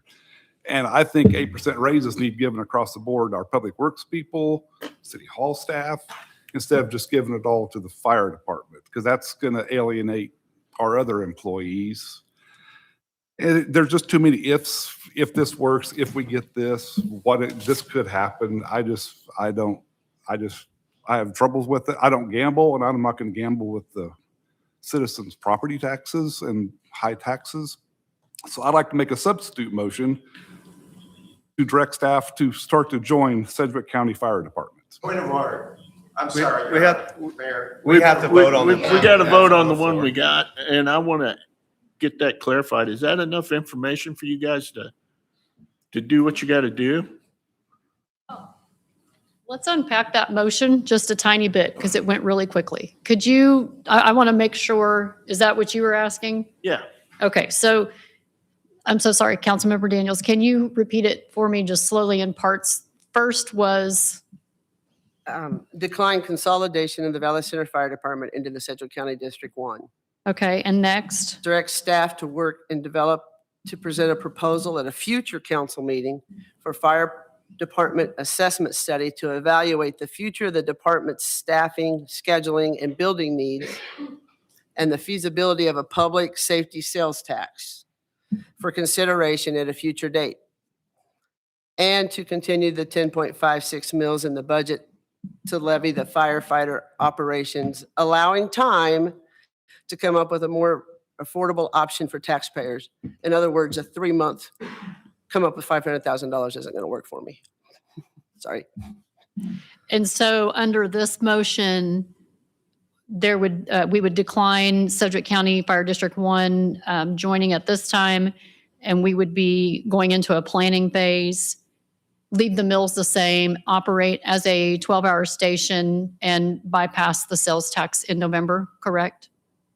Bypass sales tax in November, but you guys would bring us options for a possible March vote on sales tax, so we can have more clarity. I just wanted to make sure that I understood what that would mean for operations in the interim. I'll stand for questions, otherwise I'll let that motion proceed. I just want to be clear that when Councilmember Reed's talking about the 1822, that is not all Sedgwick County that's responding. And so it's not this, if we join them, then the cavalry shows up without help from other agencies. And I want to make sure that that is clear, that they have partners as well. And that's the way it would continue if Sedgwick County took over Valley Center Fire District. That's not correct. It would be 100% Sedgwick County until we reform the black line with Wichita. That would not necessarily be a Wichita Fire unit that would be included in that. Okay.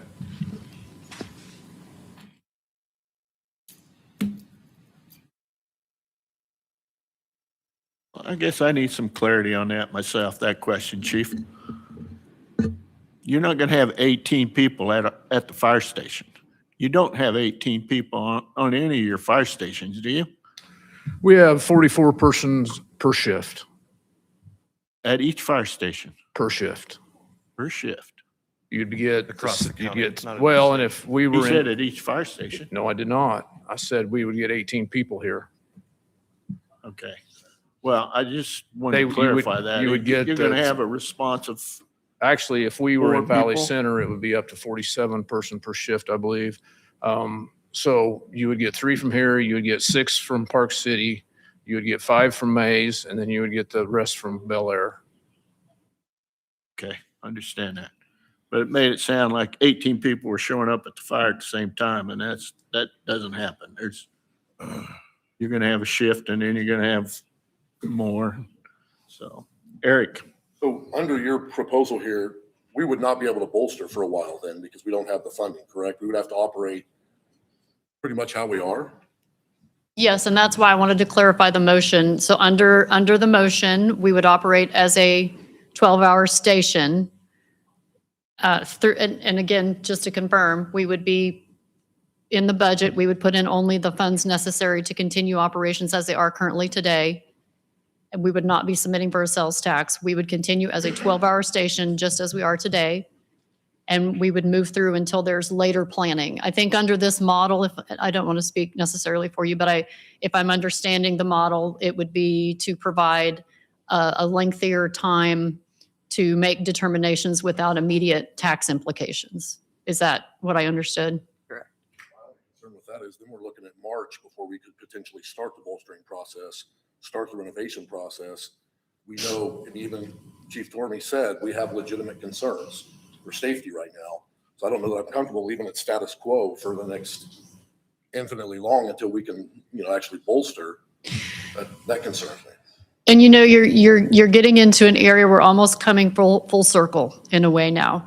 When we started this entire process, we started with a couple of thoughts, and that was, what level of fire service do Valley Center citizens want to have, and what level of fire service will they pay for? That level of fire service, there's so many variables that go into that, and it has to do with the amount of people at the station and the amount of response time and who you have aid agreements with and who you do not. All of those things are in play. They don't necessarily all have to happen the way that we're describing today. They can be done in time, but you are weighing out that level of service. We have brought forth all the different variables of what those level of service risks are, what the tax implications are, and what it comes down ultimately is, what level of risk are we willing to take? And that's an honest question. That's not meant to be slighted in any way. It's an honest question of, a lot of folks would say we've operated for a very long time this way. A lot of folks would say those days are past and are not able to be here now. That's a decision for this council to make, but also ultimately also really it is the taxpayer that's paying for this service. And they are the ones that need to say, does it matter to me that if I have 18 people in 4 minutes, am I okay with having 18 in a certain amount of time? So it really does come down to, what level of service do you want to have first, and then how are we going to achieve that? I think we all got the same letter from fire department's family that basically said, this is hurting my family. It hurts our time together. It's really hard on my husband.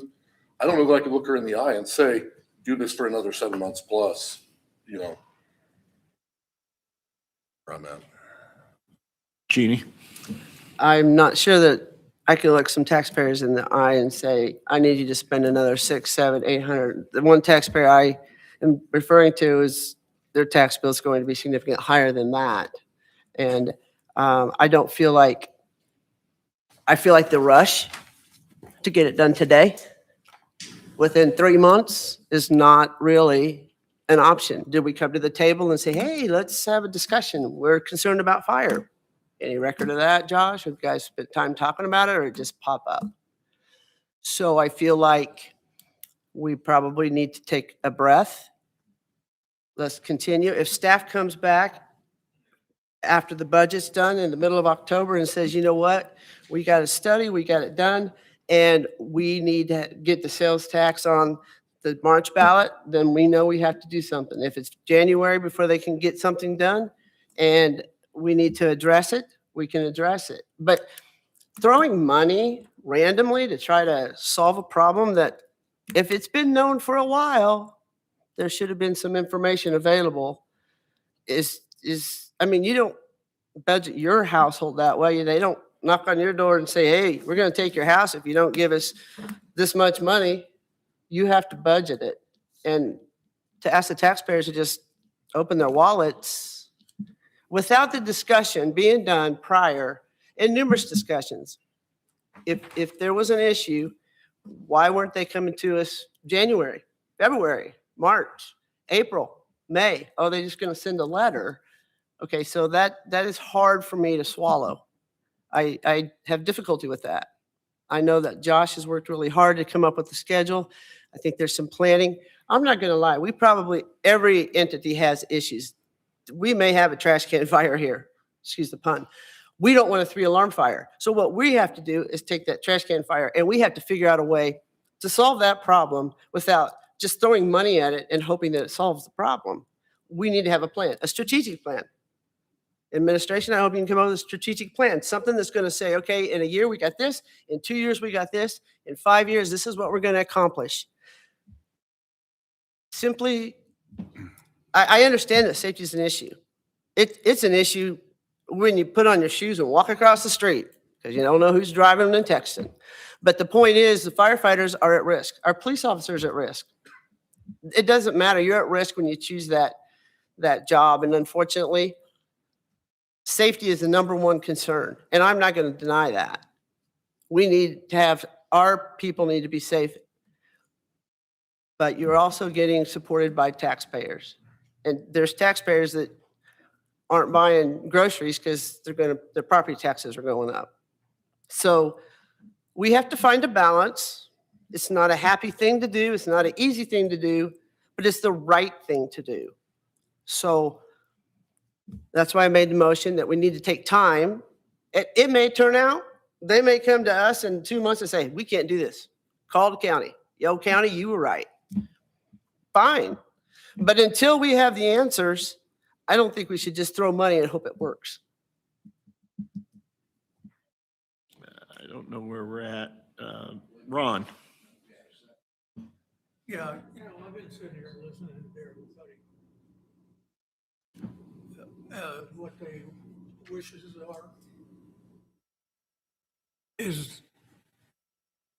are they giving us correct information? And I happened to just flip through some of the papers here. I ran into one called the budget calendar.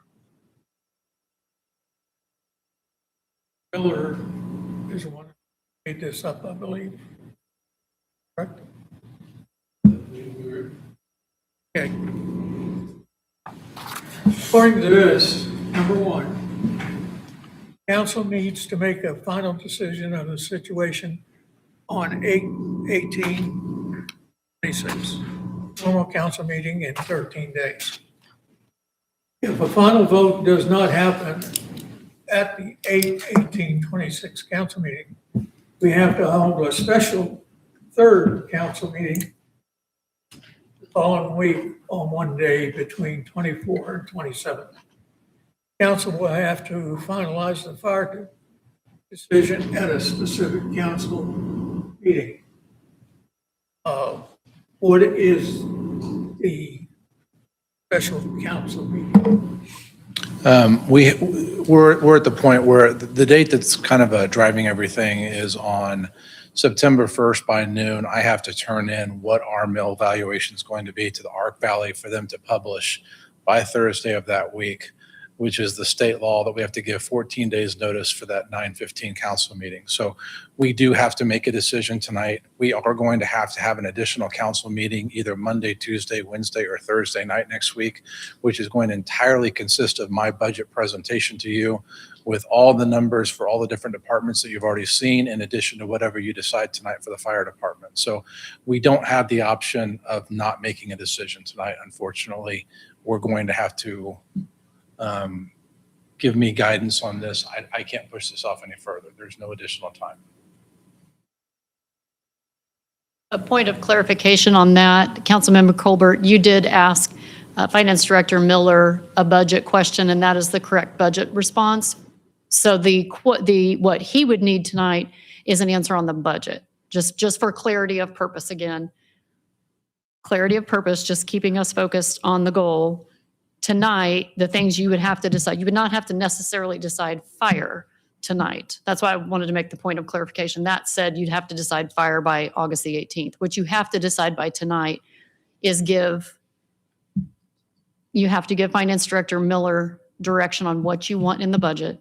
That has to be decided tonight because he has to put it in the budget tonight, this week. You have to hold a special meeting next week, and then he's got to get it to the paper.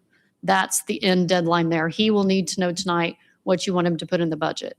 That doesn't necessarily mean anything past that, although they're obviously interconnected. But you only have to for that budget timeline, he needs to know what you need to put in the budget. The other thing that would have to be decided tonight is whether or not you want a question on the ballot in the November election about the sales tax. So technically those two items. However, council can make full decisions tonight. I just want to be very clear on what the only required decisions. Matt. Sandra, stay up there, please. If we vote to keep it voted on in March, will you come up with any other ideas that you haven't already come up with? I mean, is there anything else you can pull out of a hat to come up with something? I don't know. I would hate to tell you that we'll get in the planning stages and come back with a brand new shiny answer. We'll always go to the mat for you guys anytime you want us to and keep trying. But we have done a lot of work up to this point to provide the options. I think I also respect the immediate tax implication to the property owner, and looking for another way through that. I respect the opportunity to find some other way through that and allow every stone to be unturned. But I know I cannot guarantee that I would have a new option. Now, also, it's been talked about safety. And if we don't do this till March, what if one of our firefighters gets hurt because we're not staffed right? What's the possibility of like their wife, children, estate, whatever, suing the city because we knew it was a problem and we didn't take care of it? Well, I'll defer to Barry on any official answer. I think the most important thing, and Barry, let me know if I'm wrong here, but I think the most important thing is that Valley Center City Council is continuing to move forward in some direction. I think what would be difficult would be to be made aware of safety issues by all parties involved and then take no action at all. I think even Councilmember Daniels' plan, which kind of is no action today, is included in that an action of a plan to continue to move forward. I think the thing that would be potentially liable in this situation would be, we're not going to change. We're making no plan to change. We're going to leave everything the way that it is. Would you agree with that? I mean, obviously there's some statements that can also be made as to whether or not we're meeting NFPA guidelines, and I'll let Barry mention that from a true legal perspective.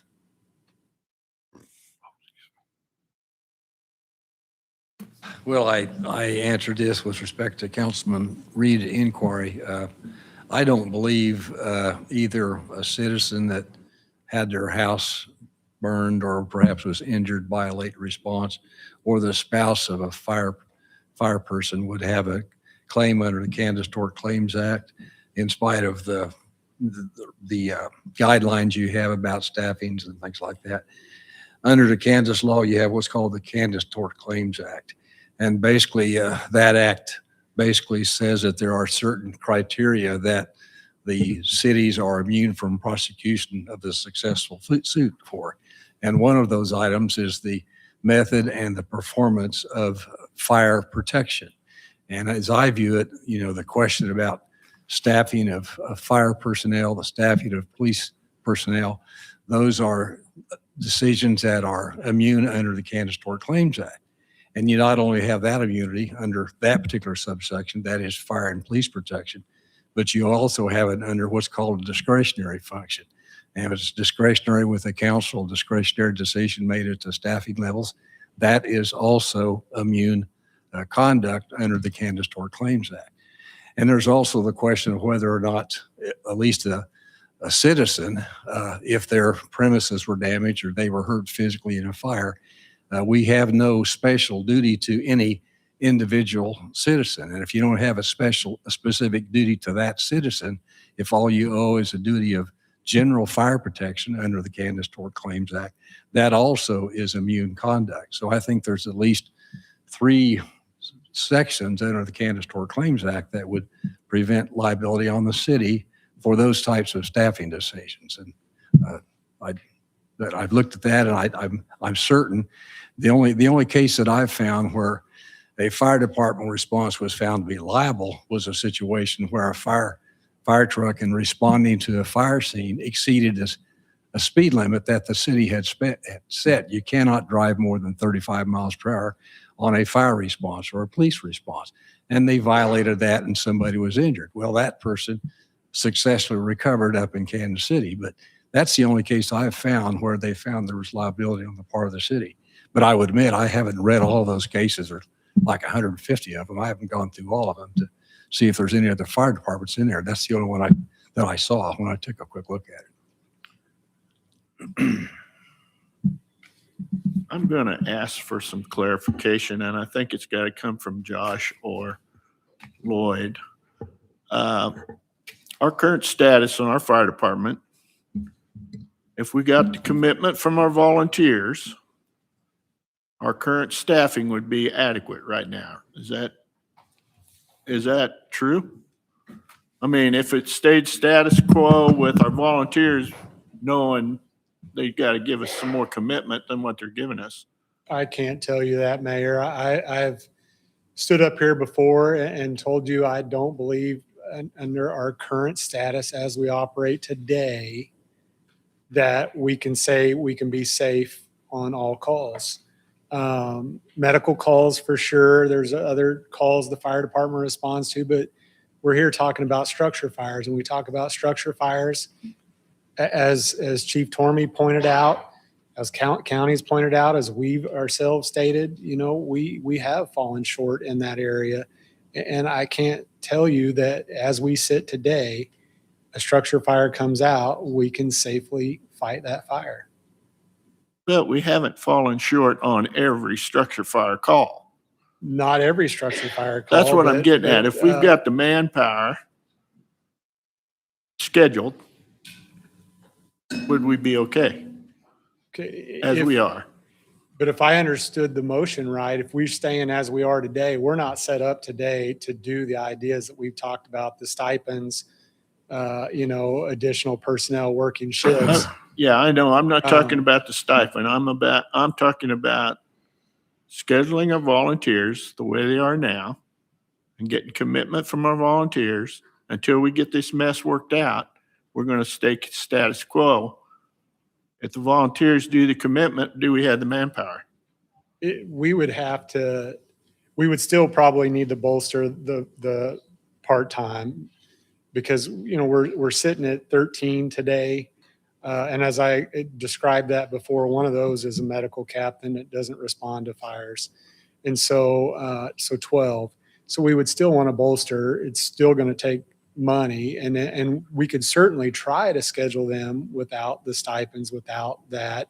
We can ask for volunteers in that, but to force there's no guarantee. I can't guarantee you that. That's the motion, if that's I what you're- understand it, that we're going to budget for status quo, if I understand that right. But we're going to not put the 1 cent sales tax on the ballot. We'll have to wait till a special meeting in March when we could get it on there in November.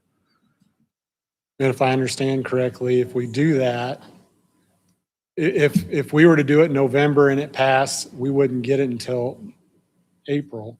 So But if if we we were to do wait- it in March and it passed, we wouldn't actually be able to bolster at that point. It would be second or third quarter. Yeah, if we before wait till actually start March, receiving it funds. costs us $20,000 to set up a special election. I believe it's less than 7,000 is the figure that we had received from the election officer if you did an election in March. But yes, there will be a cost for that. And as for the effective date, it would likely be effective June. I'd have to check that for sure, but it would likely be effective June to start being assessed. So you would get one payment in 2027 under that model for the sales tax. So you would be operating as a 12-hour station through that time period. So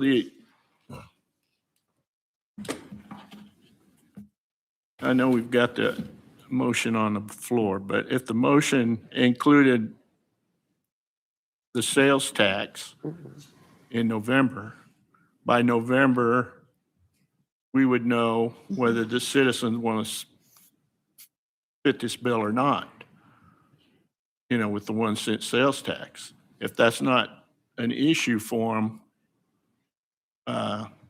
our questions are answered. If it's on the ballot in November instead of postponing it till March. That is accurate. One other point of reference, and again, we do have that motion on the table, so I don't want to interject too much new, but just another point of reference there. If we go under that model and we're looking at whether the sales tax is November or March, and if you're looking at potentially going into the 2028 budget cycle, we would want to take into consideration the potential tax cap limitation if we tried to bolster at later calendar years. We just want to take that into consideration, as the possibility may not be there to bolster immediately. Of course, if the goal is to bolster slowly, that's not as big of an impact, but we have not modeled what that 3% cap would do for the ability to bolster over a period of time, and we would have to model that.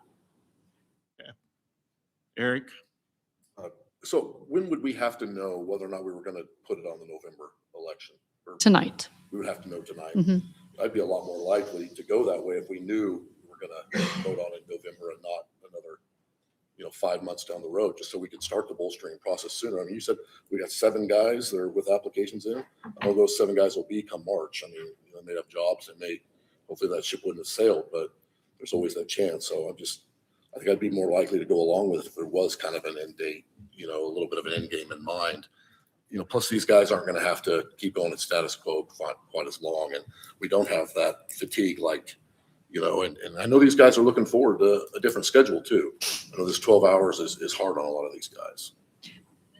Yes, I would agree with those statements. And the other thing to kind of remember as we work through these timelines, if you put that on the ballot in November, we would still be looking from council as to whether we're bolstering, keeping it this 12-hour station, or you're joining the district, because that when you're talking about timelines to start that bolstering process, we don't have the guarantee of any funding until after the November election. So we really couldn't.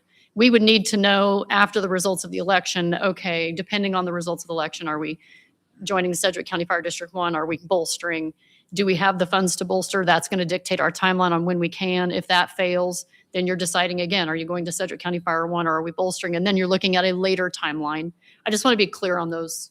When you're talking about when we would start that bolstering process, we would have to know we have funding. Well, and I know you and hats off to you and Clint and Josh and Lloyd for the number of hours you guys have put in on this for the last 3-4 months, Lloyd. And I think you're the only person that's on Main Street later than I am most nights.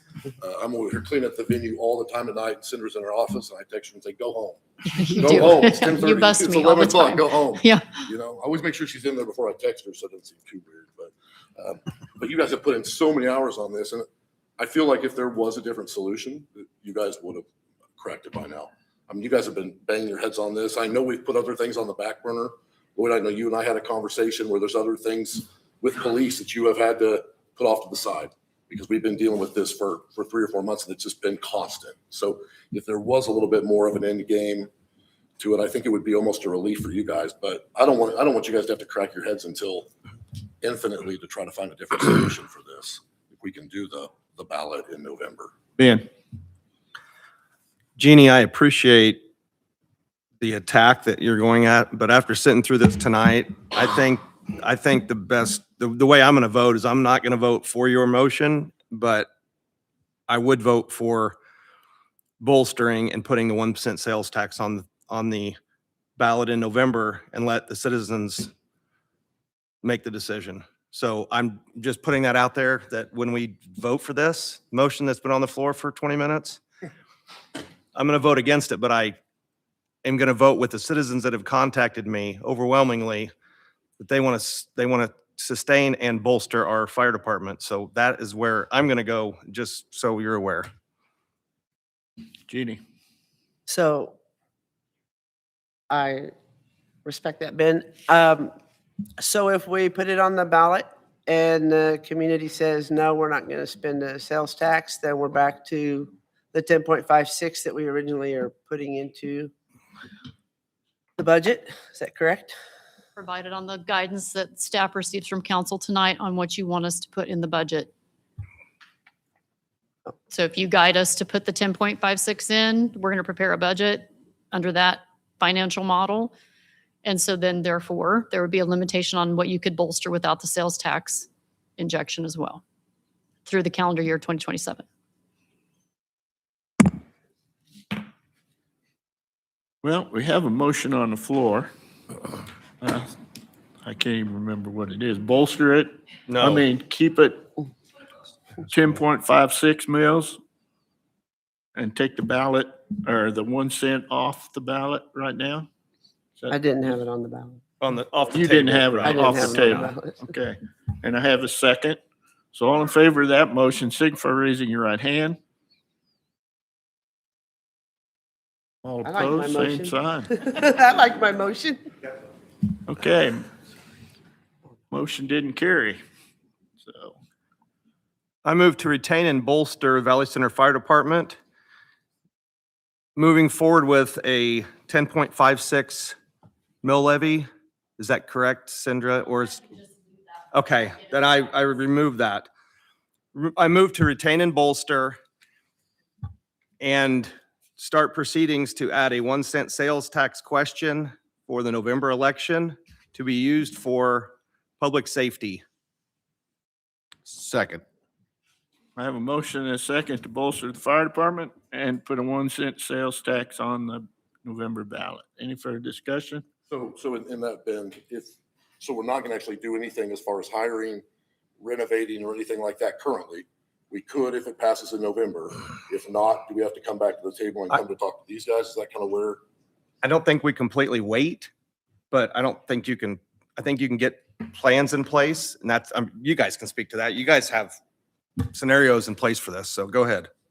I mean, yeah, basically, we're not going to probably do anything that would incur cost until, so there's going to be we have a lot going on behind the scenes right now on what steps we're possibly going in various different directions.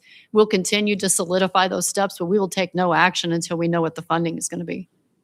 Gina? Okay, so we'll find out the mill levy next week? So the mill levy only needed to be a guidance. So we're hearing you say that you want him to prepare the budget and I'm going to say it like this because I don't want to lock us into a mill number because we are on the 27 valuation. So I'm going to say, is it correct that the council is providing guidance to staff to prepare a fire budget just as it was in 2026? Correct. That was my intention. And then you will not take action on that until he brings the budget in for review and it will be prepared in that model. That's when you can take action there. But he now knows that he can spend his actions in the next week and needs to schedule a special meeting with you next week to present it.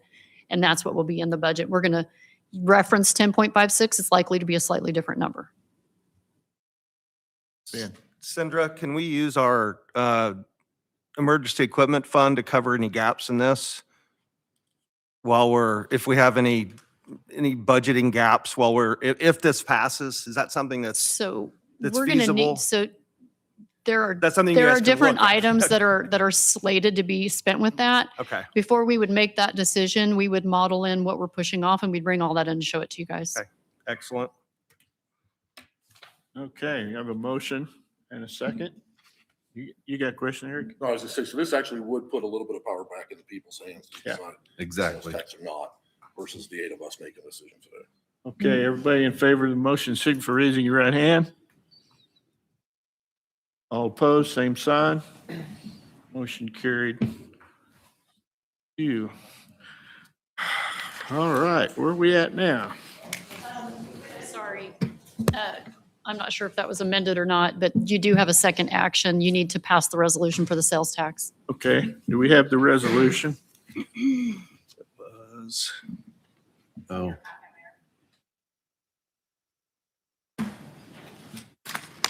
Just have to educate. Have you got it up on the board? Oh, I don't see.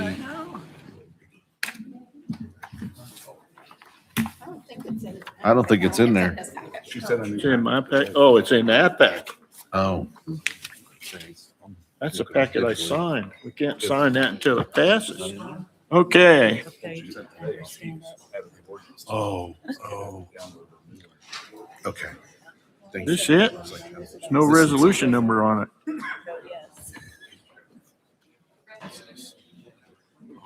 Don't have a motion with it. That's what I was looking at. Okay, here we go. Yeah. Providing that. Is it supposed to have a number?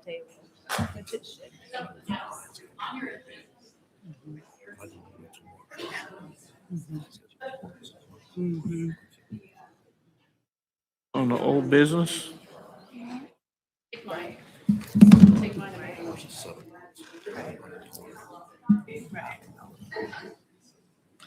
I still don't see it. Oh, okay, I got it. Okay.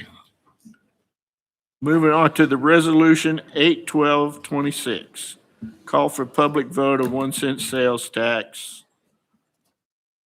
Senator, we just need a simple motion for that. Okay. I move to approve resolution number 8/12/26, call for public vote, 1 cent sales tax. Second. Have a motion and second to approve, call public vote for a 1 cent sales tax resolution. Any further discussion? All in favor of the motion, signify for raising your right hand. All opposed, same sign.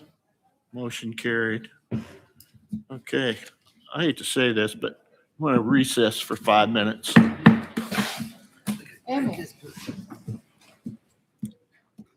It's 9:15.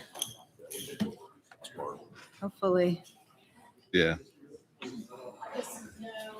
Glad you said the These same are thing. I mean, she's so funny. No, and I think she, I'm glad you're not I- right. As far as that goes. Now the people can decide 2.5 months. And we can ride off into the sunset like, I'll get our tires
depend on. Yeah, very true. All right. Moving on to ordinance number 1450-26, establish a economic development fund. All righty. Good evening, Mayor and Council, or good night, maybe at this point. So this was discussed during the budget process to establish a specific fund, economic development fund, that would allow us to use this for specific purposes that the council determines to be appropriate for economic development. Right now, we do have an economic development fund line in our budget. We will change that line item name because that's what we're using for our marketing and promotion. So we'll change the name to be more appropriate. This would be a separate fund within our budget. This year, we would set it up for basically like a $1 transfer. Can you all hear me okay? Yeah. Okay, sorry. All I can hear is talking, so I couldn't tell if you could hear me or not. We'd set up a $1 transfer, so we're not budgeting $5,000, $10,000 to this fund. We're just adding a $1 transfer to be able to transfer funds in there if there are funds available. And this would be for the 2027 budget that we would actually make transfers into this potentially. The funds that would be able to go into it would be any excess funds that we have in the city revenue that we believe, feel that we could make transfers, like we make transfers at the end of every year into other funds. As well as this ordinance sets this fund up so that it can accept gifts, whether it's bequests from, wills, trusts, grants. So it could be city tax dollars that go into this fund, or it could be from outside sources to fund this as well. And then again, as I mentioned, it is set up so that the distribution of this fund would be at the council's discretion for economic development projects and initiatives. Stand for any questions you might have, and staff would recommend approval of the first reading. Senator might have something. And I'm sorry if you covered it and I was checking something else, but if you recall, the intention of the creation of this fund was to channel any excess funds unused from Finance Director Miller's project to incentivize savings through the staff of the city, if you guys remember that. And you set a certain dollar value for that. So we put the $1 transfer in. We have no other budgeted transfers indicated to go into this fund right now. It would just, at this point, our intention is if we get to the end of the year and those funds were not used, then the excess of those funds would be pushed in and it just starts to build so that we would have the opportunity for economic development. And then it could be used for all of the other purposes as well that Community Director Fiedler just mentioned, just to bring you back to point on why this is in front of you. Thank you. Any questions? I move to approve ordinance 1450-26, establishing an economic development fund for first reading. Have a motion and a second to approve ordinance 1450-26, establishment of an economic development fund for first reading. Any further questions, comments? All in favor of the motion, signify for raising your right hand. All opposed, same sign. Motion carried. Back to Kyle again. Discussion of the zoning regulations. All right, so there are two pieces of this. I'll take it one at a time. So the first piece, or I guess I should preface, at the last Planning and Zoning Board meeting, I brought these two items up to the Planning and Zoning Board. Both items, they requested that I get council feedback on before they kind of have me take direction on this, because they didn't want to go one direction, have me present it, go through the public hearings, and then come to the council, and council's not in favor. So they wanted to kind of understand the direction council would like to see before they go through the public hearing process and have recommendations, if any, proposed to them. So the first piece of this would be to establish duplex standards within our code. Right now, we currently do not have any regulations that state, the quantity, the look, size, things like that. Several other area cities, if you've watched the news in the last 6 months or so, have either passed regulations or are looking at passing passing regulations. Some of those might include architectural variety mandates, limit continuous blocks of duplexes, so they might have to have so many single-family homes mixed in with the duplex. Street-facing pedestrian entries, so having a front door facing the street, not on the side of the building. Having at least 10% front facade window coverage, restrict garage doors to 50% or less of the front facade. Those are just kind of some of the things that I'm seeing in other cities, what they're looking at doing. And so kind of, again, talk to planning and zoning about this. Several of them had made comments about their opinions on some of the housing that we've had come into Valley Center. And so looking to see if the council, would be in favor of staff drafting some regulations and taking those to planning and zoning board and having public hearings there for potential zoning change. And then obviously if they make a recommendation, then it would come back to council before it's officially approved. Dan? I would like to see us move forward with something regarding the duplex restrictions, requirements. I think there's such a black eye when it comes to that, but over on the west side of town, we have some very high-end duplexes, so I think you can't just put everything in one basket. So I would like to see us address some of those and maybe what that looks like with restrictions, what we're able to restrict or where that's something we can put back on planning and zoning to start the process. But I would be in favor of doing that.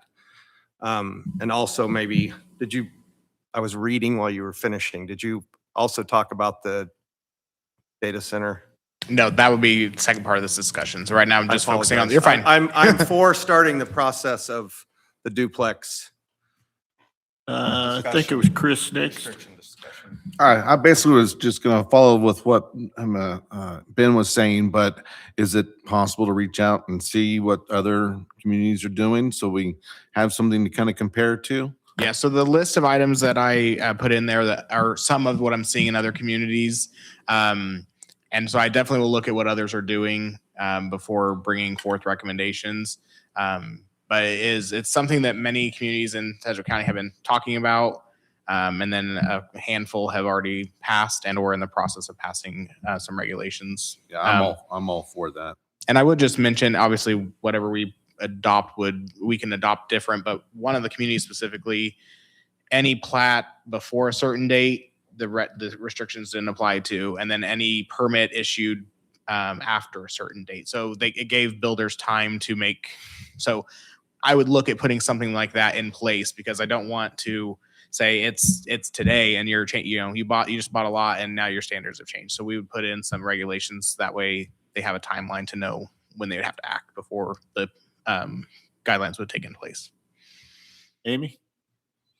I think this is a great idea as well. I just had a comment. You mentioned permits. I got a call today from a builder that is currently building duplexes in Valley Center. He has told me it's an absolute, and I quote, nightmare compared to what he has to go through with permits and regulations in Goddard and Wichita.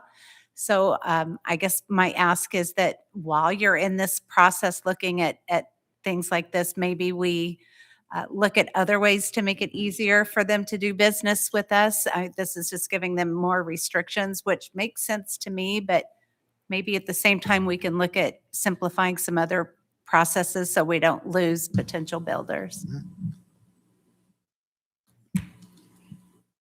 Any other questions, comments? I guess we have direction from the council just to drive on, bring us something. So we will work on that and that'll come to you at a future date. The second item to this, and I want to preface, we have not had any communication with anybody on this, but it's a major topic in not just our local area, it's nationwide that this is a major topic. And so Cinder asked me to look and see what our regulations were. So regarding data centers, Valley Center does not currently have regulations in favor or in opposition of data centers. Right now, our zoning code for industrial just has an other option. And then so if something were to come forward to us, we would potentially look at the other piece and try to figure it out from there. So again, I brought this to planning and zoning because of this topic. Some of them had opinions one way or the other. The county, I believe, is drafting regulations, and one of their recommendations was to see what the county is doing before we take any, major steps. But again, they also wanted council's opinion and kind of to help us decide, because ultimately council's the one that approves the zoning code change. They hold the public hearing, they make a recommendation, but council's the one that changes the code by ordinance.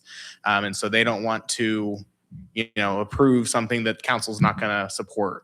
And so we're looking to kind of see, is the council potentially in favor of having some regulations, to allow them in some instances, to allow them in any instance, or to completely shut it down and say that they are not allowed in our community.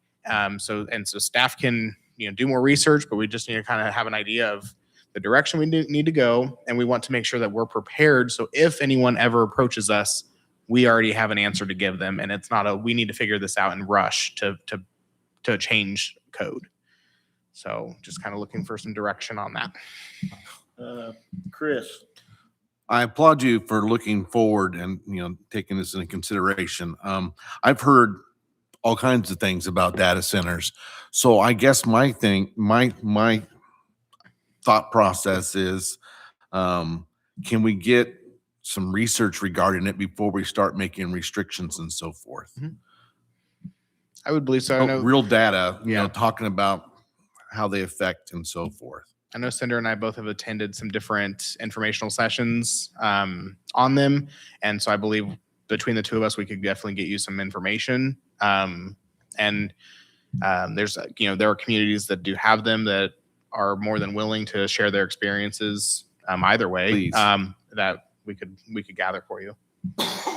So they all flashed at one time, so I'm just going to go down the list. Jeannie? Amy? I was going to ask the same thing. I learned from you in our discussion at the farmers market that there's different levels of data centers, and I would like to learn more about it before we make decisions. Okay. Thank you. Dan? So Kyle, currently, if someone, and because I don't fully understand our current zoning, if somebody came in, it would be considered industrial that wanted to put in some form, that still has to come before us. That's not something that would go through because of the way the zoning is. It would have to be approved by us regardless. If I recall, Do we currently have coverage is my question of. Right now, our code just says other uses as determined appropriate. And so it would have to go through planning and zoning first for recommendation and then a council. If you might recall, it's about 2 years ago, we did a solar regulation change, and that came with, under this certain size, has to have this screening, those types of things. And so right now, we don't, if we had someone approach us, we don't even have those little bits and pieces to say, well, if you come, you have to do X, Y, and Z to be here. And so if they came in and they applied for the other category, we would have to kind of make the regulations on the fly. Where this way, if we were to work on regulations, we could determine what the best option is. But currently, we still would have to approve it. Correct. To be okay, so we have Yep. coverage. We don't need to be in a hurry to get something written up to cover us from them. They can't come in and just pull a permit and put it in. Correct. Okay. So we have coverage now to explore this. Yeah, if I can't remember if it's a conditional use or special use, but it would be under one of those, which takes an additional layer than just planning and zoning. Thank you. Any other questions? Think you got directions on both to go get the information? So on just for clarification for me, for the data center portion, it sounds like the consensus, I believe, is to bring more information back to council before you give me a idea of where you'd like to go before it goes back to planning and zoning. Especially for me, because I don't understand what the problem is. Sounds like money on the trees ready to be picked, but everybody's Everybody's raising Cain about them, so I'd like to know more about them too. All righty, thank you. All right, thank you. Moving on to the purchase of 2 overhead doors for the public safety building. What, Neil can't come tonight? Hi, I'm Neil. Neil could not be here this evening. So just in short, I know you've probably read this in the packet, but when we were preparing budget numbers this year, Neil had made us aware, Clint and I, of some situations with the doors at the public safety building. Some of them in worse shape than others, and some of them in risk of not opening when we need them to. So in my opinion, if we have some that are in that critical of a risk for public safety, we just need to fix those 2 at least now. And then we're budgeting in to continue to replace as we go, keeping a fire department. So guess what? We're going to have lots of expenses coming up. So this will be one. When we were first going to bring this in, there was that, do we spend the money, do we not? But I still didn't have any problem bringing this in because it's public safety. They're there, and we need those doors to open when they need to open. So this would allow the opportunity to get 2 of the worst doors taken care of now, and then we're going to continue to work toward replacing the others in future budget cycles. You have 2 bids in front of you. One of them from Cheney Door in the amount of $12,443.64, and then the other one from Overhead Door in the amount of $23,469.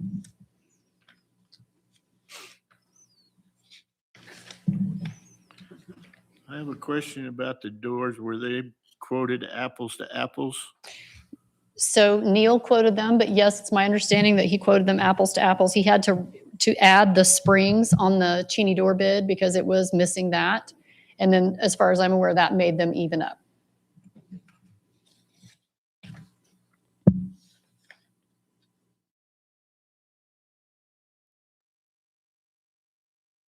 Any other questions or comments? I make a motion to purchase the 2 overhead doors from Cheney Door Company in the amount of $12,443.46 and approve the mayor to sign. Second. Have a motion and a second to approve the purchase of 2 overhead doors for the public safety building. Any further discussion? All in favor of the motion, signify for raising your right hand. All opposed, same sign. Motion carried. This is silly, but did you say 64 cents or 46? I thought it said 46 cents. Yeah. I know that's silly, but Oh. with your permission, we could amend that motion. Yeah. Well, that's what it says here. Oh, it does? Yeah. No worries. So do I need to say amend that? Okay. Yes, ma'am. Okay, moving on to the Sedgwick County Fire Mutual Aid Agreement. Did we? We, of course, sent the agenda out last week, and we left that on there in the event that we would have received comments back and been ready to bring that agreement in.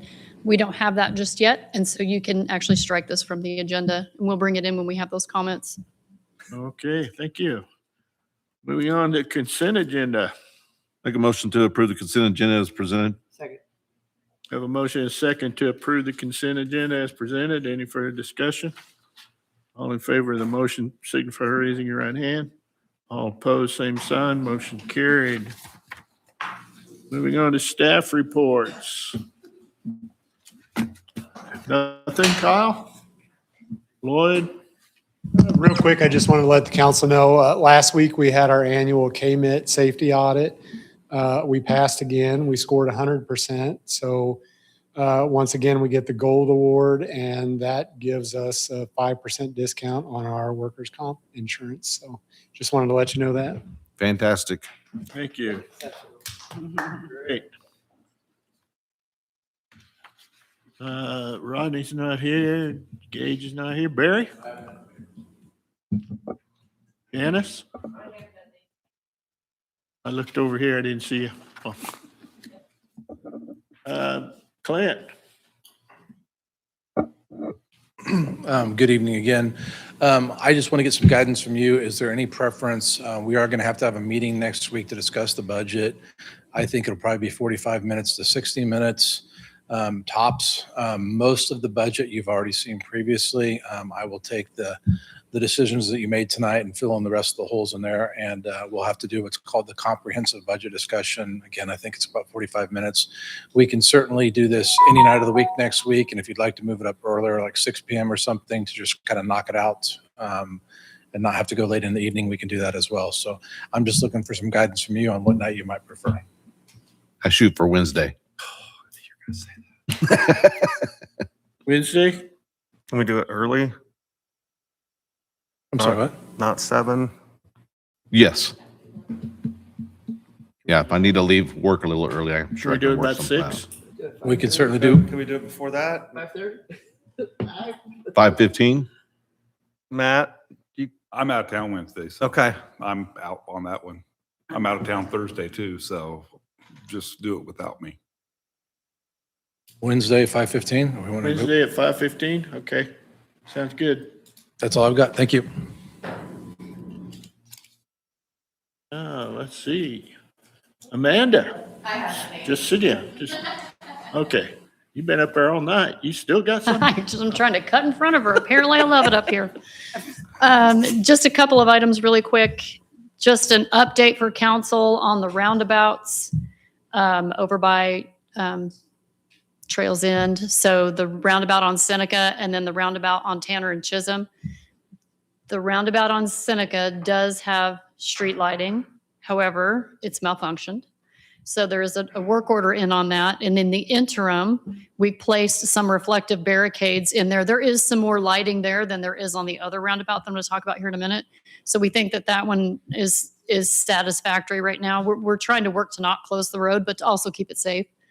When there isn't lighting at night on a roundabout, that's not a recommended, for safety, that's not recommended to have them open or if they're not lit.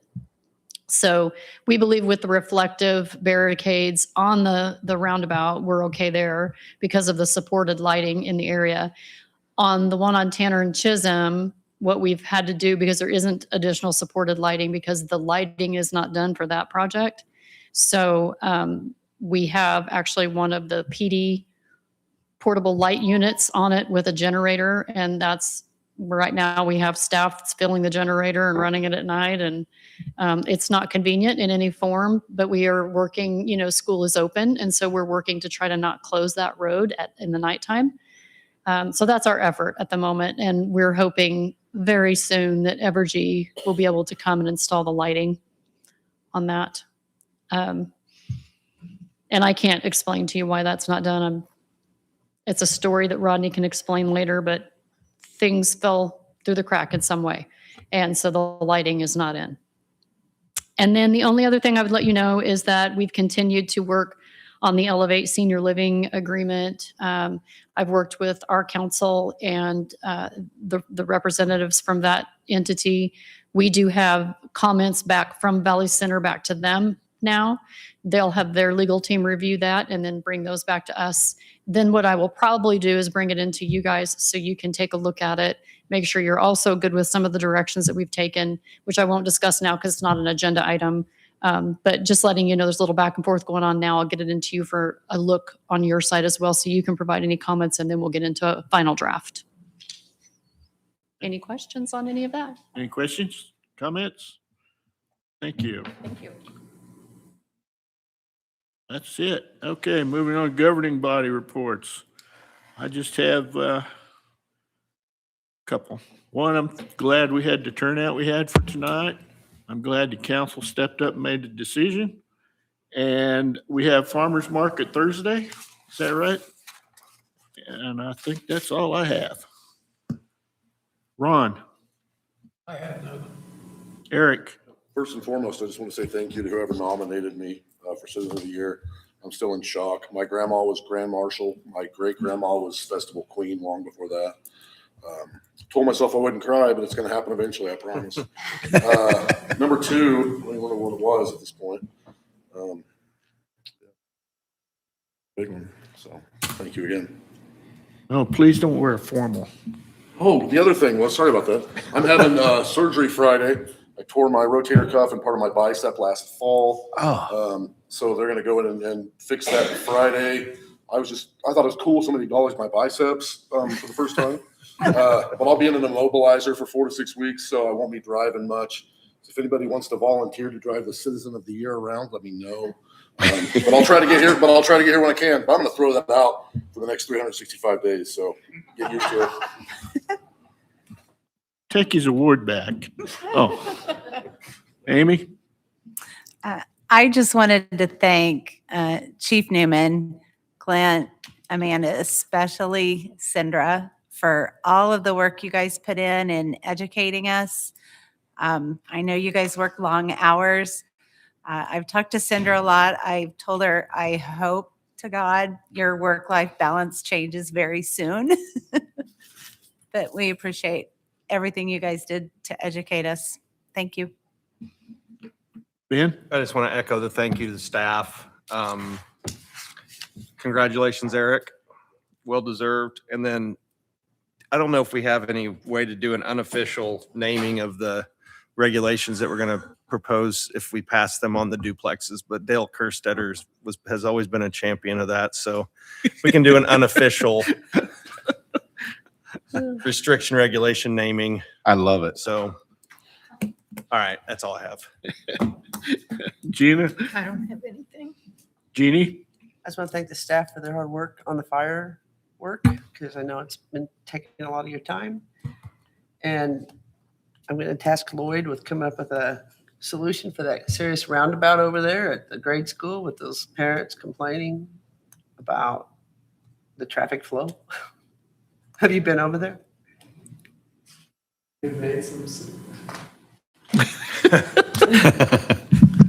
We have made some suggestions to the school district. We're also, they're wanting to give it a little bit of time, I think, and I understand that. Usually the first week or two is always the most chaotic. The first heavy rain when school's in session is going to be chaotic, and the first light snowfall will be chaotic. So hopefully it dies down. We have made a couple of suggestions and we continue to monitor. Good. Matt? Motion to adjourn. Oh, Chris. I forgot Chris. Excuse me. I was getting ready to say second. I'll be quick. I just wanted to say congratulations to Eric. Thank you again, staff, for everything that you've provided us and all the hours you put into it. And I also want to say thank you to all the constituents that have come out, who have emailed us, who have voiced their concerns. So thank you. Motion to adjourn. Second. Have a motion and a second to adjourn. Any further discussion? All in favor of the motion, say for raising your right hand. Those opposed, tough luck. Tough luck.